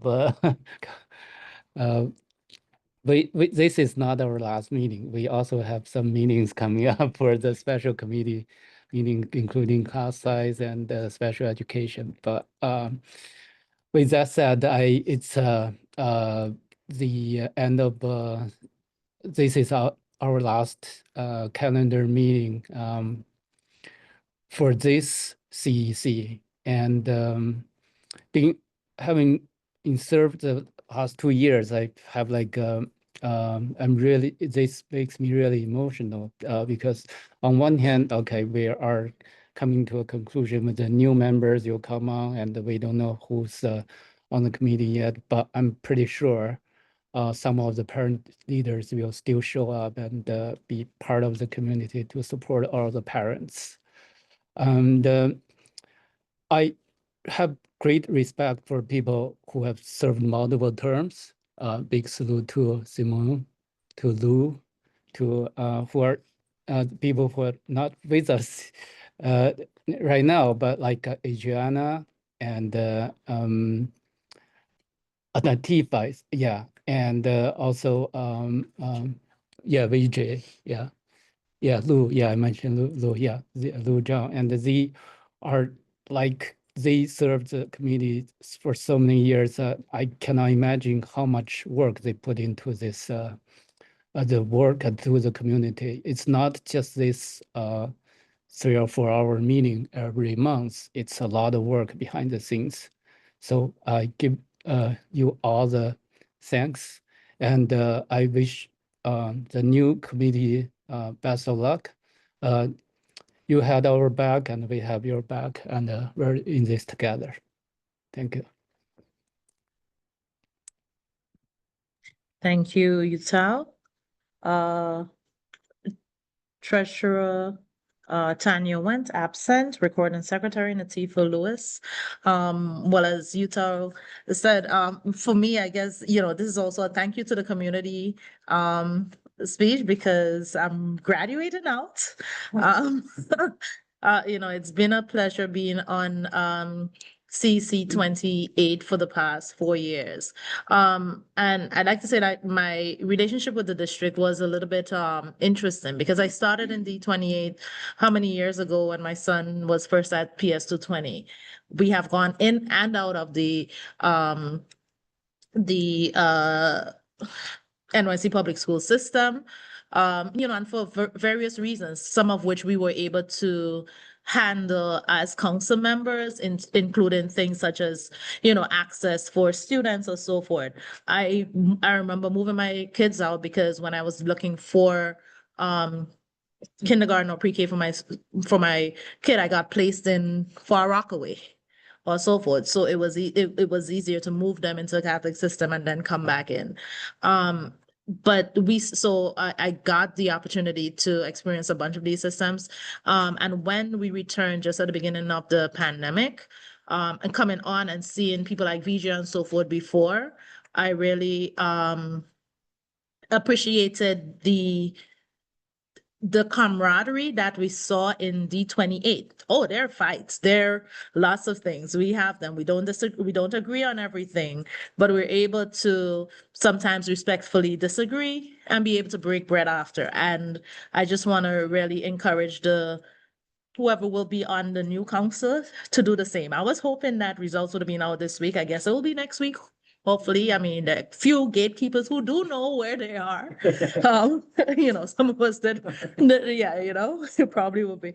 But, it really has been a pleasure serving the community, getting to know many of the principals, the different electeds, the district staff or so forth.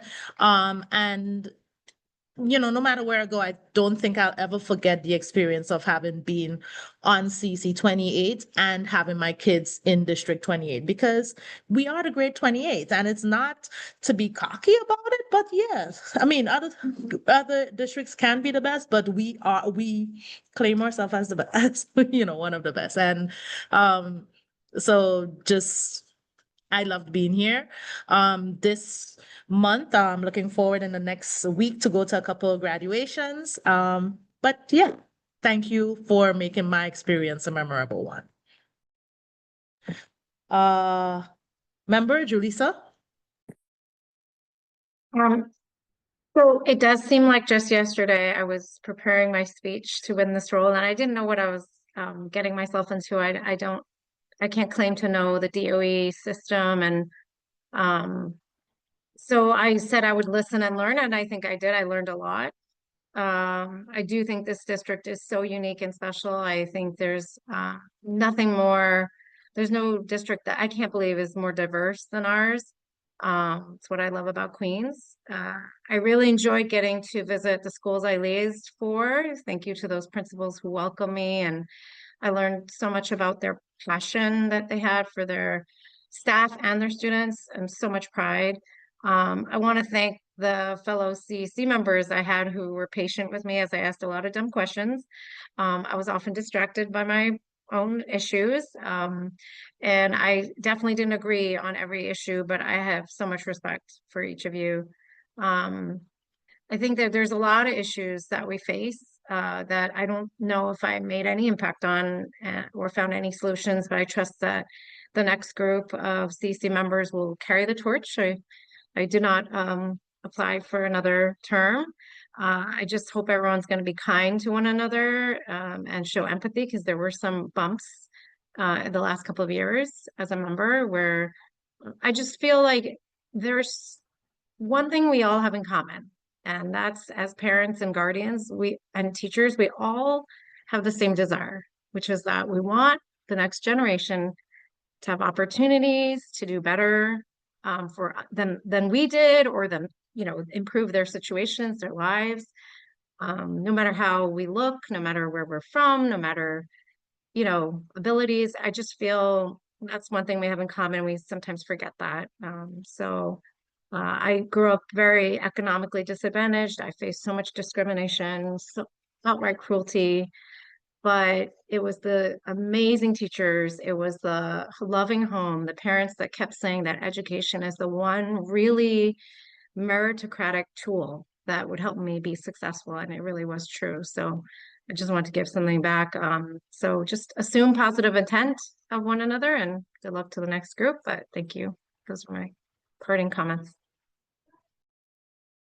Okay, thank you, Julie. Member Lou Sao, I'm not sure if Lou had to drop off if he had a conflict. He did, right? Member GK Kalyanaram. Okay, I think we also lost GK. Member Paquita Williams.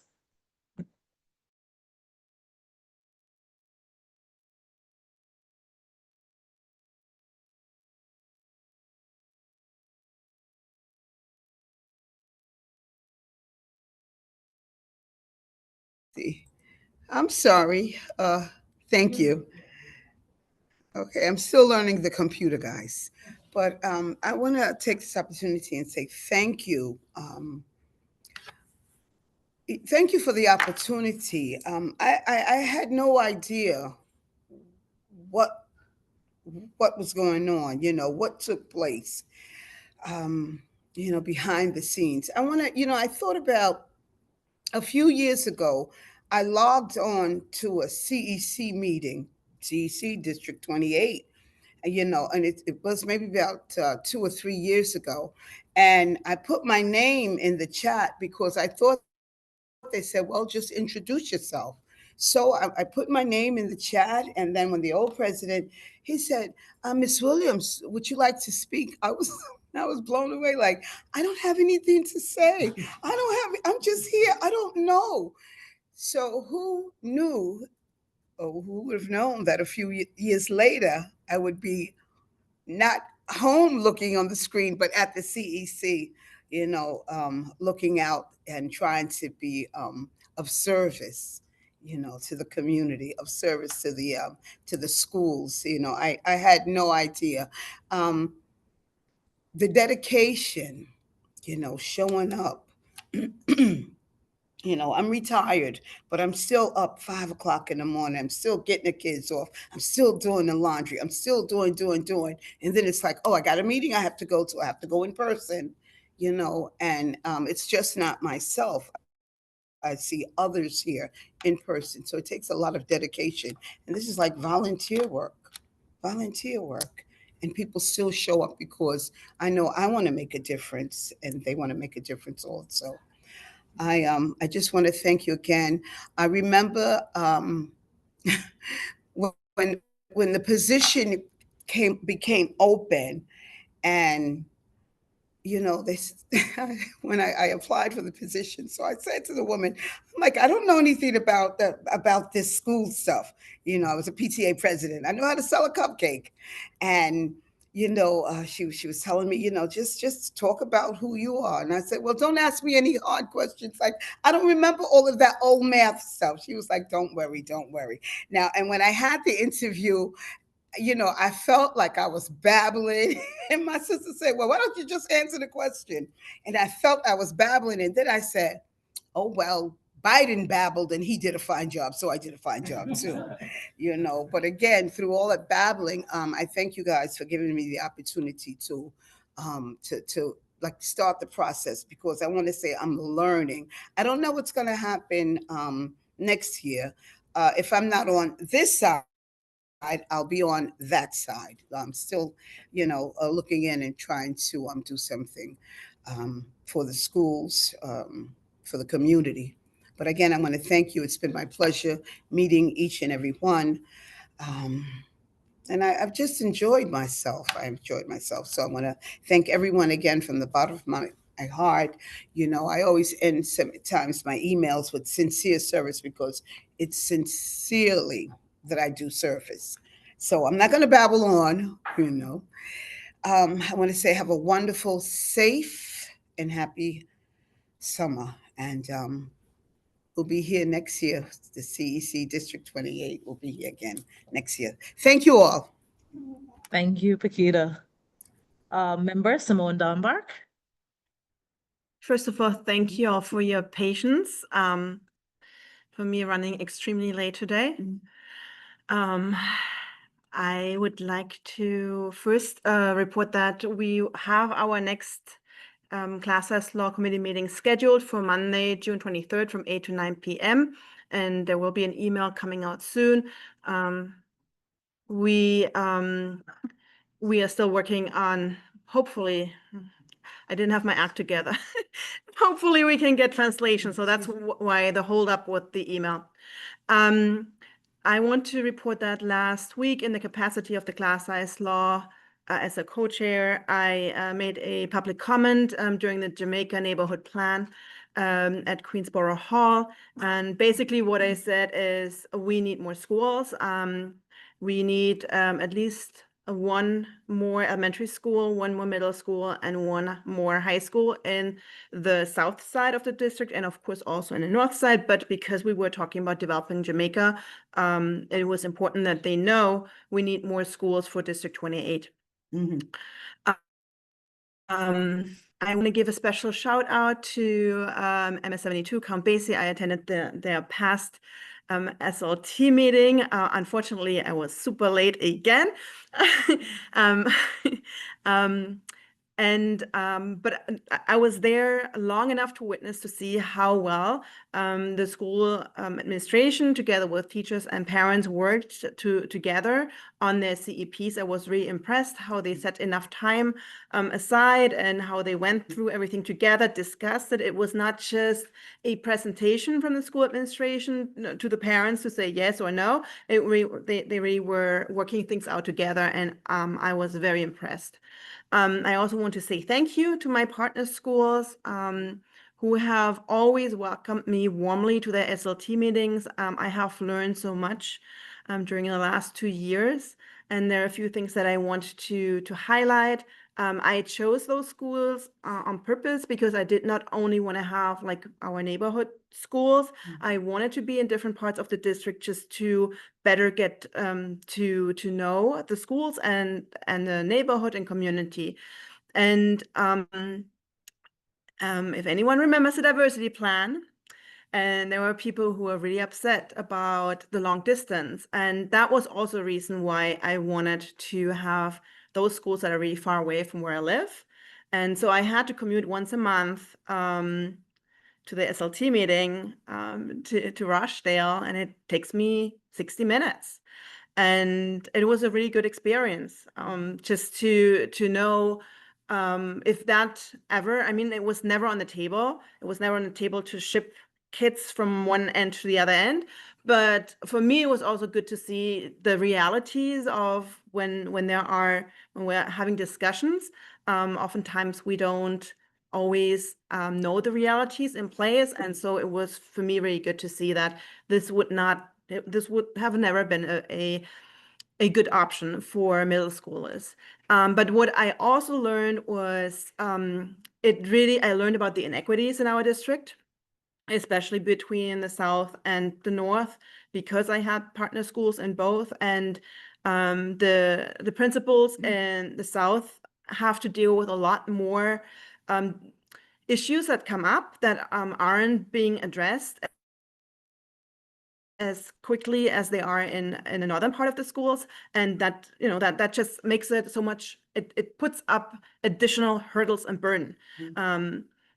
And I want that to be on record that they are doing everything they can, and I have been really so happy to see how, especially those schools who had such a bad reputation 5 years ago, they are thriving. Their students are doing great. They are wonderful schools. I've been to Rochdale several, like in the morning, during around noon, at night when it was dark. It's a beautiful neighborhood. And I'm really glad that I got to experience that, and also that I was always welcomed into the school community. I also want to thank you. I also want to thank our community boards, in particular Community Board 12 and Ms. Sparks for always speaking your truth, for always offering your collaboration. Thank you, Ms. Sparks, for encouraging us to attend your CB12 meetings. I attended a few education meetings, and I was always really so happy that I did, because it was always very informative. And of course, also thank you to Latoya Legrand, who has been leading those meetings. And thank you to our District 28 community members, especially Venus. Venus, I don't think you're here, but also I wanted to be on record. Without you, I wouldn't be here, because you encouraged me to come to these CEC meetings every time. And look where you got me. Thank you, everyone, for holding us accountable, for demanding us to do the work, and for your continued support. And last but not least, thank you to our district team. It's incredible to work with our district together, and I include you, Dorinda, in it, and you, Tamika. Thank you, Vic, and Raj, and Dr. Pate, and I'm probably forgetting out right now, Dr. Hall and Dr. Benoit. Thank you so much. You're an incredible team, and I want you parents to know that these people work so hard to make sure that our students get the best. And while you parents don't see it, and sometimes when things come up, you question why certain things are done in a certain way, I can assure you that it's always done within their area of operation, what they can do, and always in the best interest of our kids, always. And they are quick to respond, they're very collaborative, and they're just wonderful people. And I'm saying Auf Wiedersehen, that's German, and it means see you again. I don't know in which capacity, but trust me, I'll be back either on these chairs or over here. So we'll see. Thank you. Thank you. Thank you, Simone. Member Jennifer Sobers. Hi, good evening again. I want to start off by saying I had an amazing time at the end of the year celebration. The students, the teachers, the families in the district are just super talented, and it was just a night of fun and joy, and it was very uplifting. And the performances were Broadway like worthy for sure. It was wonderful. I'm so happy to have seen so many people there. Um, as you know, I've just been on the council since March. So I was trying my best in these, 3, 4 months to um, visit my assigned schools either in person or the SLT, preferably both. So I have made contact with all of my schools. I had the great fortune to visit PS 50. It so happened that that day, my dad, right when I was entering and giving in my ID, I got a call from FDNY about my dad having an emergency in the streets. And it was pretty traumatic. And the people that were there, the parent coordinator, the community coordinator, the security guards, everyone was so caring and supportive. And I was very thankful for that. And I feel like it showed how much of a family vibe the school has and the staff have for the families and the students. So I felt very thankful that getting that news, I was in that kind of environment. He's good now. He's good. Um, I got a chance to walk around the school, see the beautiful artwork that the students have, very welcoming, warm environment. They reported that testing had gone very smoothly. The thing that really stood out to me is this amazing pantry and program where they give out food and supplies to the families there. The parent coordinator and the community coordinator are very active and they're collaborative and they bring lots of activities and services to the families throughout the school year, including the weekends. Is really an amazing school. I also was able to speak on the phone with PS 121. I'd previously reported on an SLT meeting. I was fortunate to sit on and observe. And I got some wonderful updates about their school. They got their class size reduction approval. For community engagement, their fifth graders participated in this Guyanese Independence celebration at the Queensborough Hall.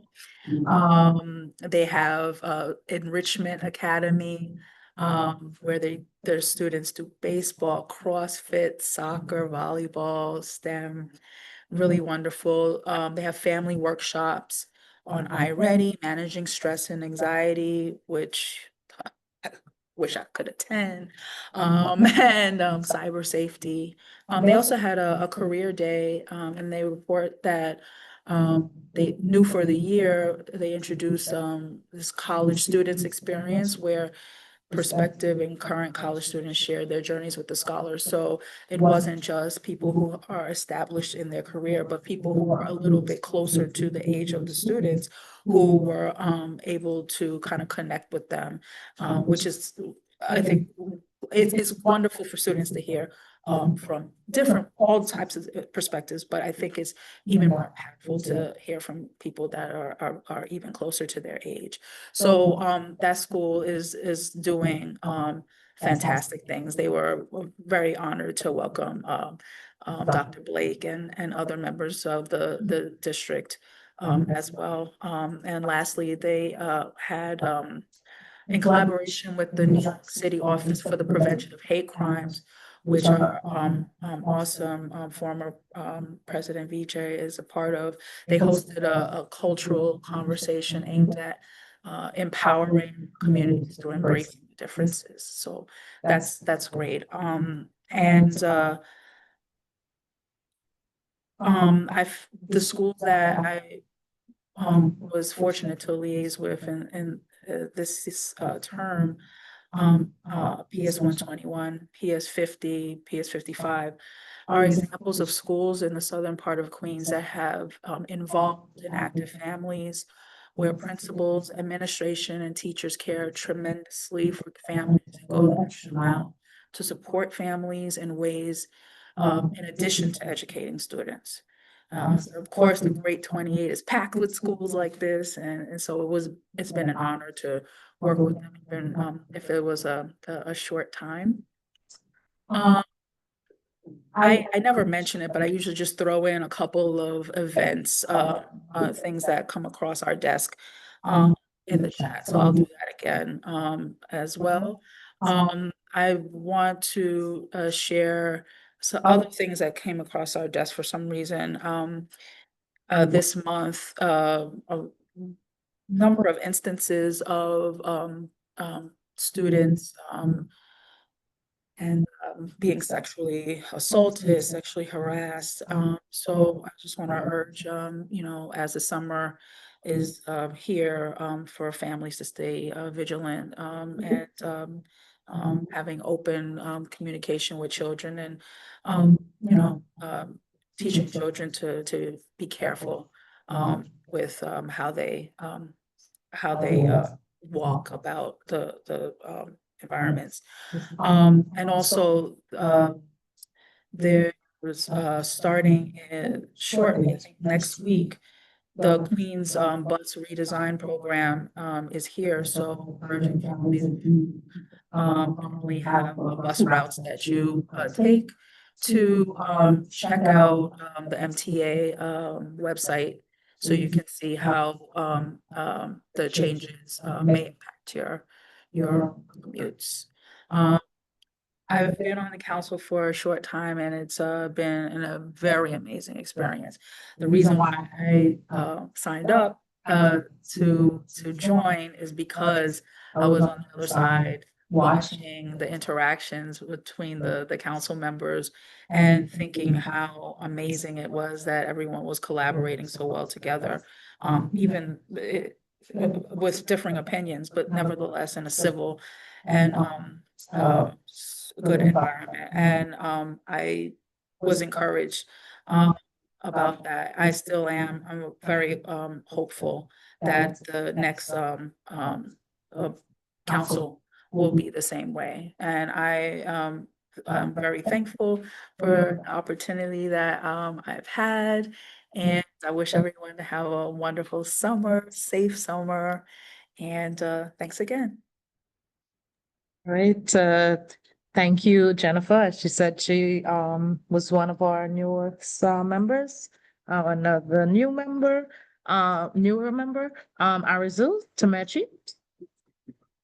Arizul, we also lost Arizul. And Jada. So yes, everyone, I just want to say thank you to each and every one of the members for welcoming me onto your committee. Because when I first joined the CEC District 28, I didn't really know anything about it, and I was just grieving the death of my uncle because that had just happened when I was elected. So I was trying to figure that out at the same time. But I'm just so grateful that you all welcomed me onto the committee and allowed me to voice my opinion and just have us take up space in this community. And if there's anything I want to leave the councilship with, it's with the hope that you guys would also elect another high school member next year, or if not a high school member, someone who has connections to elementary school students and middle school students directly so that they also have more of a direct impact and have their voice allowed to be heard, because a lot of the great things that you guys are doing are impacting the students directly. And it's important that they're able to like have a voice in that and like make sure that the work is properly accumulated. So thank you all. Thank you, Miss Natifa, Pakita, Jennifer, and especially Mr. Quentin and all the members for just allowing me to be here. Thank you. Thank you, Jada. And I'm so happy that before I graduated, we had a student member because it's been a search. So we feel complete. And last but not least, back to President Mezzatин. Well, thank you so much. And just because Jada went, I just want to acknowledge that Jada, I was able to celebrate her. Not just she's graduating this year, but she went through the York STEM program, which is available to all 7th to 12th graders. And she was able to do some really, really amazing research projects that got submitted, and her things like were just phenomenal. And she was able to receive like many awards and stipends, and they even gave her a computer, which was just like phenomenal for her accomplishments. But I was able to they had like a graduation ceremony this weekend, and I took my son to be a part of it because he just joined. But seeing Jada just like thrive, I'm looking at the agenda, like look at Jada Crawford, and GK was one of their keynote speakers talking about his experience as um college like mentor for students. And it was just phenomenal because being on the CEC, I've gotten to know the CEC members like outside of the camera a little bit. When these laptops close, we're still here, we're still human, and we're still just parents doing the best we can. And I just want to commend how grateful I am just to know these phenomenal human beings. Like these parents are the parents that um that are an example to others who kind of not sure how to show up or if they can do stuff. I think everyone started here just like a little nervous, a little like, am I going to be the best in this position? Am I going to advocate for everyone? And am I going to learn the acronyms in DOE? The answer is no. No one's going to learn all these acronyms, and we never will because they'll come up with more. But we're going to try to do our best. And whatever we do learn, we're going to hold those accountable to please, address these. And I've seen the fight in each council member, and that's what I really, really love. Sometimes the fight, comes out in yelling, disagreements, but I just call it passion. And I kind of just overlook that to just realize that maybe we're just not hearing something that somebody's trying to say, and we should just revisit it so we could all really, really see where people are coming from. Because at the end of the day, I feel like we're all really on the same page. Just sometimes it sounds different, and it's just not, we just don't know how to interpret it the same way. So I look forward to the um next council, but I just want to appreciate and honor this council because this council, I rode with you guys for 2 years, and this has been a learning experience. And just even the district relationships with Raj, Vic, and Dr. Blake and Hall Benoit, and can't forget Jennifer Lozano and the special education committee team. Like we had a phenomenal meeting, and we brought Central, and they answered questions, and they supported us so much that we will be bringing them back um, again. And being in this position just allowed me to see that. I'm just a dad. I was just, hey, how could I best support my kids? And now I'm sitting here really helping push resolutions, build relationships. And I'm just so honored. And I want I want other fathers out there. Because if you notice, it's like it's only a few men up here, few dads, and it's mostly moms, which is okay. Moms are strong. But I've been noticing that in a lot of places. Like, us dads don't be showing up as we could. So it's like I don't think we're scared. I just think maybe we just don't know. But dads, like your voice can be heard too. And Father's Day is coming up, so I hope to see a lot of fathers at the Father's Day celebrations at different schools. I know Principal Hicks is celebrating her fathers on Monday morning, and I will be attending that to celebrate those fathers as well, this coming Monday. But I'm just a proud father of being here, and I look forward to having a summer where I do not have to wake up as early anymore with my children, and I could kind of eat breakfast with them and not just be putting them on a bus. So I just want to thank again all you council members for your leadership and just for the example that you set to make District 28 the great, how much I've learned from you guys on and off camera. Just thank you. And Dorinda, who's like like my new best friend, who just always just like, don't forget, just sending emails. It's always phenomenal. And our political leaders. Yes, our political leaders, you guys showed up. You guys gave us so many citations and awards. Like, I don't know about you guys. I didn't expect all of that, but that was a lot to take home. And I'm truly grateful because we get to shove those in other people's faces. Like, we got this signed and sealed. Like, Jay, what do you have? So, like, these weren't participation trophies. These were very, very good awards. I look forward to just, sharing those, saving those as memories. And I want to even thank um Dr. Van Ness, Superintendent Dr. Van Ness, who I went to Queen South High School's award ceremony and I was able to receive an award as the CEC president. And I was going to support and eat food. And I didn't know, but they actually gave me an award because they celebrated 28, 27, and 29 because we're part of the South, because we have middle schools that go to high school that's under her jurisdiction. So I look forward to continuing to build a relationship with Dr. Van Ness. Now, to our end of year celebration, that was phenomenal. I want to personally thank the end of year committee because we worked really hard to get all that art, and Julie just portrayed it beautifully, and to get those performances from Julie's daughter, who's phenomenal for a third grader. She made adults look at themselves differently. Thank you, Julie, for training such an amazing young girl. And like, I can't do nothing she did. And then we had 811Q. 811Q, of course, this was the first time they were invited, and they showed up and they showed out. The students were even emotional showing up for us. I saw tears in the eyes of other members and people in the audience, and it was just phenomenal. This is not the last time, this is just the first of many. Then we had PS80, who had a phenomenal dance routine. And I'm like, what are these kids eating these days? Because everything is so on point and perfect. Like, I don't think my class in my third grade was doing what these kids are doing. But it's a different generation, so I'm just proud.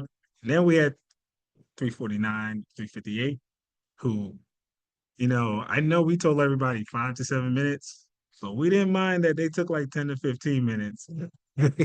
They definitely came with the whole Broadway play of The Lion King, and that was phenomenal. I couldn't record enough. Just seeing these young students just relive Lion King, this was amazing. And then we had the young men in the middle school having tough conversations as young men, which that was really impactful because there's certain conversations that boys are not having, which we should be having, and even as men, and they were having those conversations. You should have been there if you missed it. And it was just good to see because those kids, you could tell they're on the right path.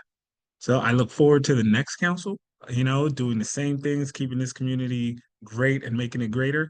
And I want to also thank all you principals, all you parent coordinators, and Sonia Rueda. Got to throw her in there. She's in a lot of emails as well, supporting, and also the staff, teachers, parents, janitors. Like, we see you, we are fighting for you. Thank you for keeping our schools clean, and thank you for keeping our students safe, and thank you for just keeping everyone smiling and happy and learning to thrive. And that is my report this time. Until next time, which we still have class size committee meeting. The last business meeting. Thank you. Quentin? Oh. And with that being said, I want to just make sure, Spanish interpreters, do we have any comments?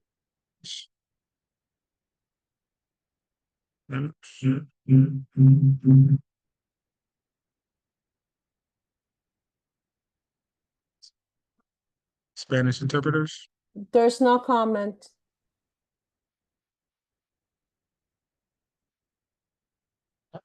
We didn't hear you. Yeah. No questions, no comments in the phone line. No problem. All right, let me make sure. Do we have any other business? All right, so With that being said, everyone, please have a safe and happy summer. Make it memorable. We will be here again in July, August. We don't turn off, but please enjoy your family, enjoy the year that it's been, and those report cards are coming out. Be excited because I know we all did well. I heard the report from Dr. Blake. So again, it is 8:45 p.m. Meeting is adjourned. Thank you. Good night. Start back the recording. It's on. All right, thank you. And the time is 9 o'clock. I'm going to move this section of this meeting to order. All right. Secretary Natika Lewis, can you please do roll call? Sure. President Quentin Meziton. Here. First Vice President Lauren Clavin. Excuse me, sorry. Second Vice President Utah Chen. Here. Recording Secretary Natika Lewis. I'm here. Sure, Tanya Wentz, absent. Member Julissa. Can Julie unmute? Okay, Member Julissa will come back. Member Luzal, absent. Member GK Kalyanara, absent. Member Paquito Williams. Here. Member Simone Dunbar. Yeah. Member Jennifer Sobers. Member Arizu Tumechi. Absent. Member Jada Crawford. Here. Okay. Member Julissa? Can we see Julie, but she may have stepped away. Thank you. Now I'll turn it to our first Vice President, Madam Lauren Clavin. Okay. We have one outstanding absence form from April. Jada submitted the absence form. She was at an event in the community and could not attend. Unless there are any objections, I motion to excuse that absence. Second. Thank you very much. Moving on to May. Arzu was absent, did not submit a form, so that absence will not be excused. I was present remotely last month. I was attending my son's school performance. Yes.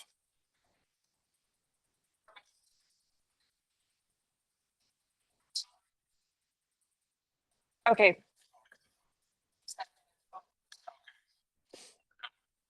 Yep. Is there a second for the motion to vote it? Second. All right. So, first Vice President Lauren Clavin. This is a vote for whether Arzu's absence was excused or not.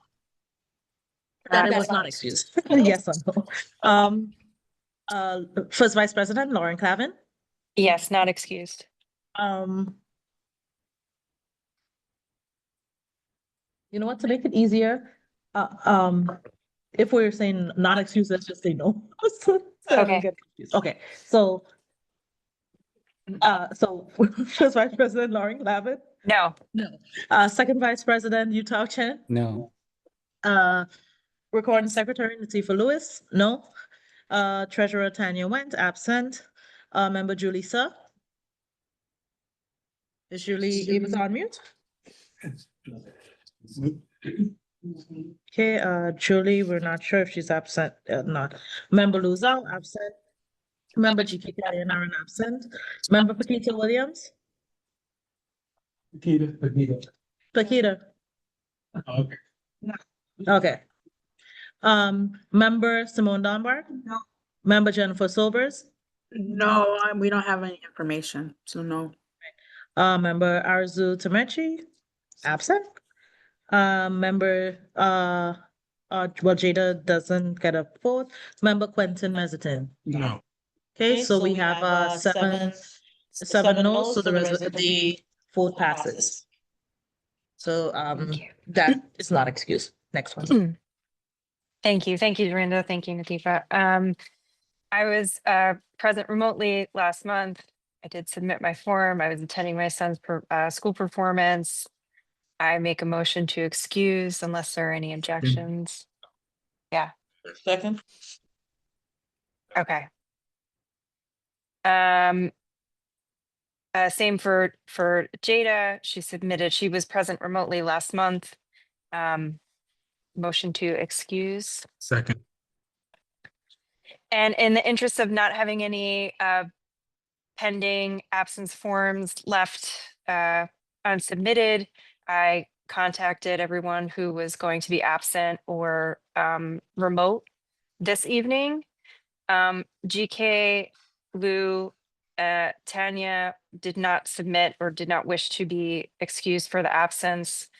Do we need to take a vote on each one? They did not wish to be excused.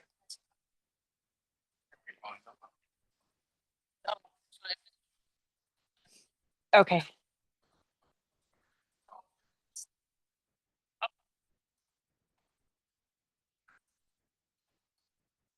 I guess we can make a motion. Make a motion to list the absences for GK, Lou, GK and Lou. and Tanya. I mean, Tanya was sick, but okay, I mean, okay. As not excused. Well, that's true. She was sick. That's We true. do have a Yes, yes. You know, I mean, I to be honest, I make a motion to consider let's do it separately, to consider Tanya's motion, Tanya's absence as excused. Okay. So that was for Tanya, yes? Okay. So All Tanya's right, so yeah, excused. just do everyone individually, I guess. Sure. Make a motion to consider Arzu's unexcused She was here yeah, remotely. but she didn't submit like a reason for being either remote or not at the business meeting. So I motion to consider it unexcused. What is that called? Then she was actually on the screen. And she spoke, but he's actually there. You're supposed to have a reason to be remote.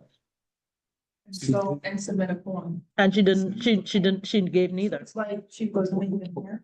That's what we're voting on. Voting whether to excuse or not excuse. Because we'll actually note it as not excused, right? Remote not excused. Yeah. Remote not as. Right, but remote not excused. But you make a motion. I make a motion to consider Arzu's presence today as remote not excused.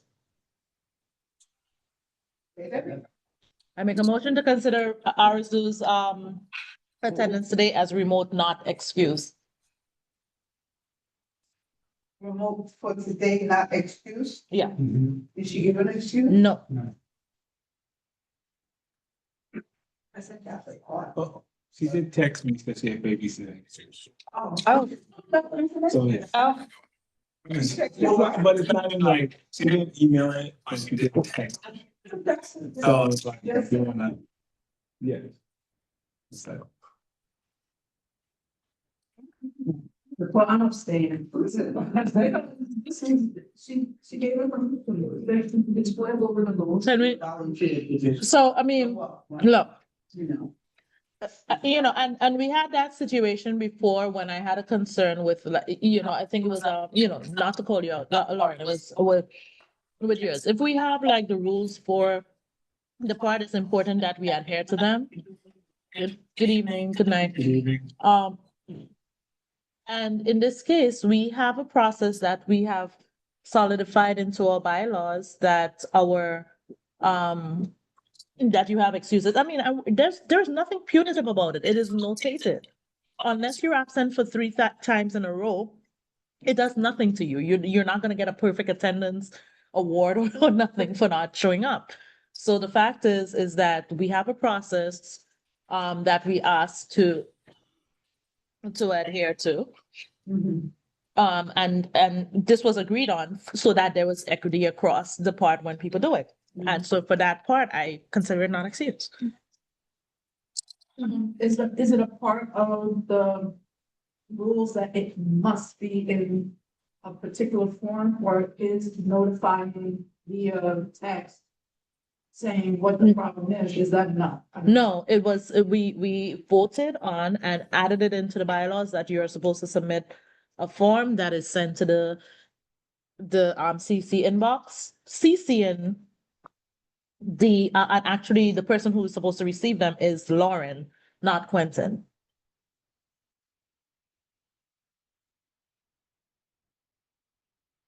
Right?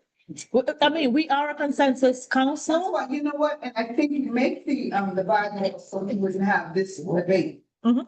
Right, like, you know, nothing personal, to. No. That's the way, no. nothing personal, we have bylaws, right? We got rules. Remember, this is a last meeting, and until the next council updates or makes amendments to the bylaws, they're going off of what we've left in place for them. Right? So if we're not, putting it forward, I mean, it's the last one of the year. What are we gonna do? Kick her off the council?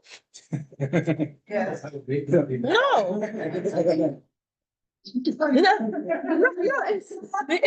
So I'm just saying, the fact is, it's okay to have an unexcused absence. We're not vying for perfect attendance. The fact is, we have policies, we have procedures. The reason that was not properly submitted is not, if I have to submit my timesheet and I send it to Simone and I'm supposed to send it to Quentin and I don't get paid, it's it's the policy. So that's where my part as well. So as I said, motion to consider it remote, not excuse. So the bylaws supposed to submit blah, blah, blah, blah here, and that was, and she knows the bylaws, yay, nay, She knows the rules. Everything was sent to her once we were onboarded. Yes. So yeah, she does, she's a learner. Okay, let's Go with the rule. So is anybody willing to second the motion? Yes, I second. Okay, so then let me do a roll call vote. First Vice President Lauren Clavin. Second Vice President Utah Chan. No. Recording Secretary Natifa Lewis. No. Treasurer Tanya Went, absent. Member Julissa. Did Julie come back? Okay, not there. Member Luzao, absent. Member GK Kalyanaram, absent. Member Paquita Williams, she didn't respond. Peter. Okay, member Simone Dombach, member Jennifer Sobers. Abstain, okay. Member Arizuta Mechi, well, she's absent, and President Quentin Mezzadin. No. Okay. So now we're moving on to, we're gonna count them individually, yes? For GK and Zhao.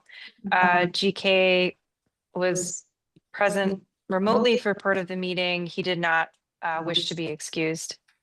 So motion to not excuse. Second. Okay, First Vice President, Lauren Clavin. No. Second Vice President, Utah Chan. No. Recording Secretary, Stephen Lewis, no. Treasurer Tanya Went, absent. Member Julissa, not available. Member Luzao, absent. Member GK Kalyanaram, absent. Member Keisha Williams. No. Member Simone Donbar. No. Member Jennifer Sobers. No, he didn't provide information. Member Arizuta Mechi, absent. President Quentin Mezzadin. No. Member Luzao was absent today. He had a prior commitment. He did not wish to be excused for the absence. Motion to not excuse. Second. Okay, First Vice President Lauren Clavin, No. Second Vice President Utah Chen, Recording Secretary Nasifa Lewis, no. Treasurer Tanya Wentz, absent. Member Julissa, No. okay, not available. Member Luzelle, absent. Member GK Kalyanaram, absent. Member Paquita Williams, Member Simone Dunbar, Member Jennifer Sobers, Member Arizo Tamishi, absent. Member President Quentin Mezzadin. No. All right, so. And oh, sorry. No, go ahead. I thought that was The final one, in the interest of not carrying over any business from the 2024-2025 school year. Julissa was present remotely this evening. She did submit an excusal form motion to excuse that absence. Second. That's it. Thank you, everyone. Thank you, Madam First Vice President. All right, now we are going to adopt the meeting minutes from our secretary. We all received it in the email, so this is going to be put up on screen, and I second that. These minutes are awesome. I would make a motion to. You made the motion already, and I'm just. The motion. All right, Simone made the motion, and I second the motion. Oh. And I second that. Thank you, Natifa, our reporting secretary. And next we have the CEC28 Superintendent Evaluation for 24-25. So we did this last year, and Dr. Blake, he got all high scores, which were 3s down the line. He's done an amazing job. Does anybody here have anything that they would want to say that maybe Dr. Blake? Yep. Yeah, like he's done good, right? Just because, I mean, it is I don't think the last time we shared the form, we just discussed it. Remember? Yeah, go ahead. The evaluation has to be done in a executive session or can it be done? Yeah. So what we did, what we have done in the past is just give a summary of what we did. So I can share a bit with that. So oops, hold on, where did it go?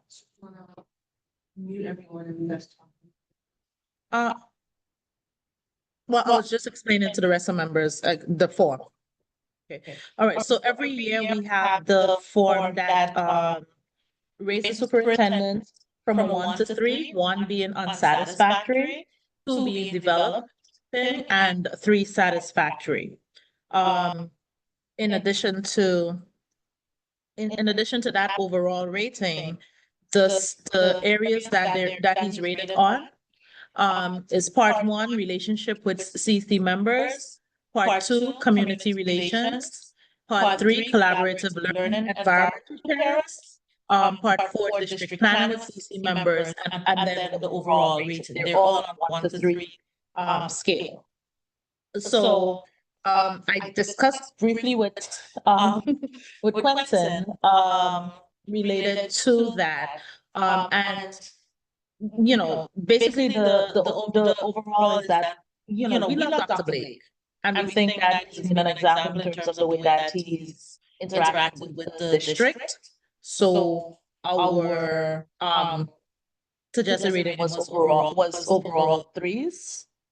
And like one point that I made was last year, we also rated him very high. One thing that we did ask him to do more was to come into the like the meetings or so forth. And this year he made it he made it a purpose of trying to show up, or if he is not able to show up, to ensure that at least some members from his team are here, whether it's Dr. Hall or whoever else. So for me, like I think that also spoke to his taking feedback and action on it. So overall, like this year, we were really thick. So I don't know if anybody else wanted to discuss or have an objection, just because it is kind of like a personal document, like we didn't want to just share it, but just overall discuss. I definitely want to just add to that. Dr. Blake's team supported us with everything we had. They always present for us. They show up and like Vic was telling me today, they're up here at 6 a.m. and they stay after hours off the clock because they really want to support us in every way they can. And I feel that the collaboration and support that we've gotten has been really, really valuable to all of us. And like they're always an email away and they respond like very quickly. That was always my concern. As long as they don't respond, I would have took it personally, but they respond very quick and they always address every matter, even if they don't like it. So I do appreciate them for that. But Simone, I also want to add last week, when I went to the Jamaica neighborhood plan, there was Dr. Blake. And Dr. Blake made a public comment to ask for more schools in our district. I was so happy because it's something that he didn't need to do, but he went out of the way to go there, to be there in person, to show up and to ask for more schools. I thought, this is really good. So he's really like, doing a lot of effort. Perfect. awesome. So he showed up. Now we got to find out something else we want him to do more. No. But he's been showing up. The district has been showing up. So we'll send this out tonight or tomorrow. Yeah. So we'll have this filled out. Actually, just I did it when we spoke, so I'm standing in it right now. No problem. Anybody else want to add anything? Any comments or anything? No? Question. Yeah. Is it a part of his responsibilities to go to the different schools and visit? I only bring that up was because I know that he's been doing that. No, he does that a lot. And so I wanted to know if this is going above and beyond what is required. Is it a part of his role to go to the different schools? I don't know the answer. I mean, he doesn't have to personally, he needs to know what's going on in the school, but he could do it from his office. So Because I know he's going, He visits. yeah. He visits. That is, he goes above and beyond. Since he's come in, he's made it a point to try to like get to know the people on the ground. Okay. Yeah. I didn't say that, kids 80 to 10, they have a free after school. And they wanted to thank Dr. Blake, and he's collaborating with someone else, but they have a free after school because they're just trying to get many here, so. Incredible. Yeah, so, Last year. yeah. So it's. You know, like I said, no, thank you. Give it a take, all right, I don't know if that's, you know.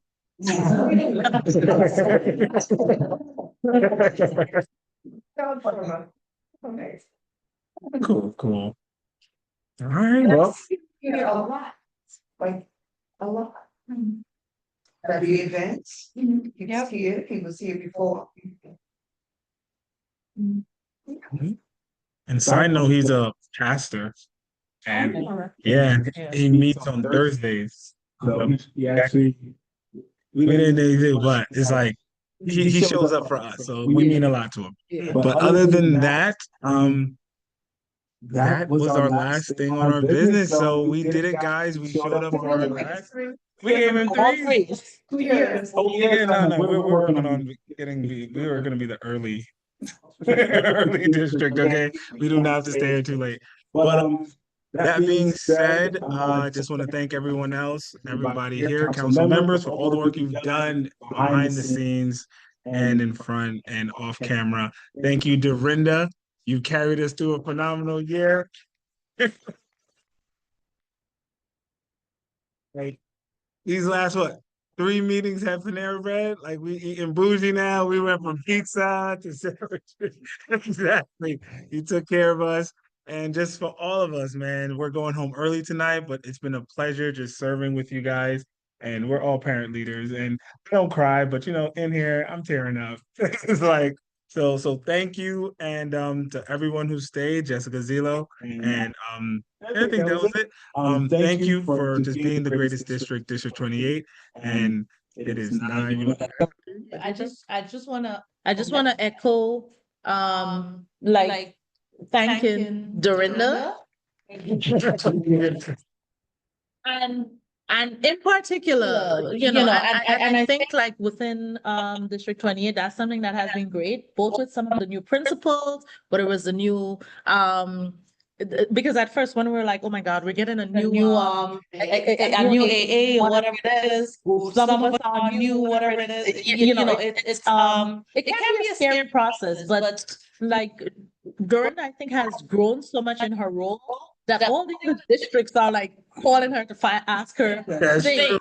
And especially as we don't know because Tamika's over there not like letting out any secrets. We don't know who's going to be on there, but we know that Dorinda is going to be our like the person who is there. So I think that is All the faces. right. You know, you don't know. But but I really want to say, thank you, and thank you for keeping us on point. Like when we go off, like Dorinda Dorinda like knows the rules. Right? She and she is specific, but then she's also like very kind. She's not like domineering about it. She give you like a little part, and I think that is also something that needs to be commended. Thank you for all the guidance. Very patient, incredible, Yes. very patient. I can't tell you the conversation back. Flying. Oh, me. Wait. So very patient. I appreciate that. Thank you. No problem. I want to just thank for all of her guidance. Things like, starting a new role, I would call her, what do I do? And, probably guidance and training and things like that, and really this, especially the technology part of it. Yes. Yeah. No, we're gonna get a bunch of new tech people. Yeah, it helps. I don't want to run or anything. Latifa, where are you? Help me. But I appreciate all of you and all the best, and I hope you guys get back on the board. Good luck, but thank you very much for, like going with me and helping me and just working with me and just being leaders and all that you do. Thank you. We did it, guys. That's it. Did it? Like, look at that. So, I mean, anybody else it wanna starts back over, but throw something in there? Anybody throwing down something in there, trying to make people tear? Yeah, you can keep your name tag. Awesome. Awesome. Let's. All right, I just wanted to make sure everybody said everything. Thank you, Tamika, for all your representation for faith. And Jada, you are our high school student. Thank you. And she's graduating here, so congratulations. Do you know where you're going to college? I'm committed to St. Francis College in downtown Brooklyn, and I'm gonna get my master's in special education. Awesome. Awesome. Continue to do great things. So the time is now 9:28. We are breaking a record and we are adjourning this meeting. Thank you and thank you. Good luck with everything, Jada. Meeting adjourned. Thank you so much, everyone. Second. All right.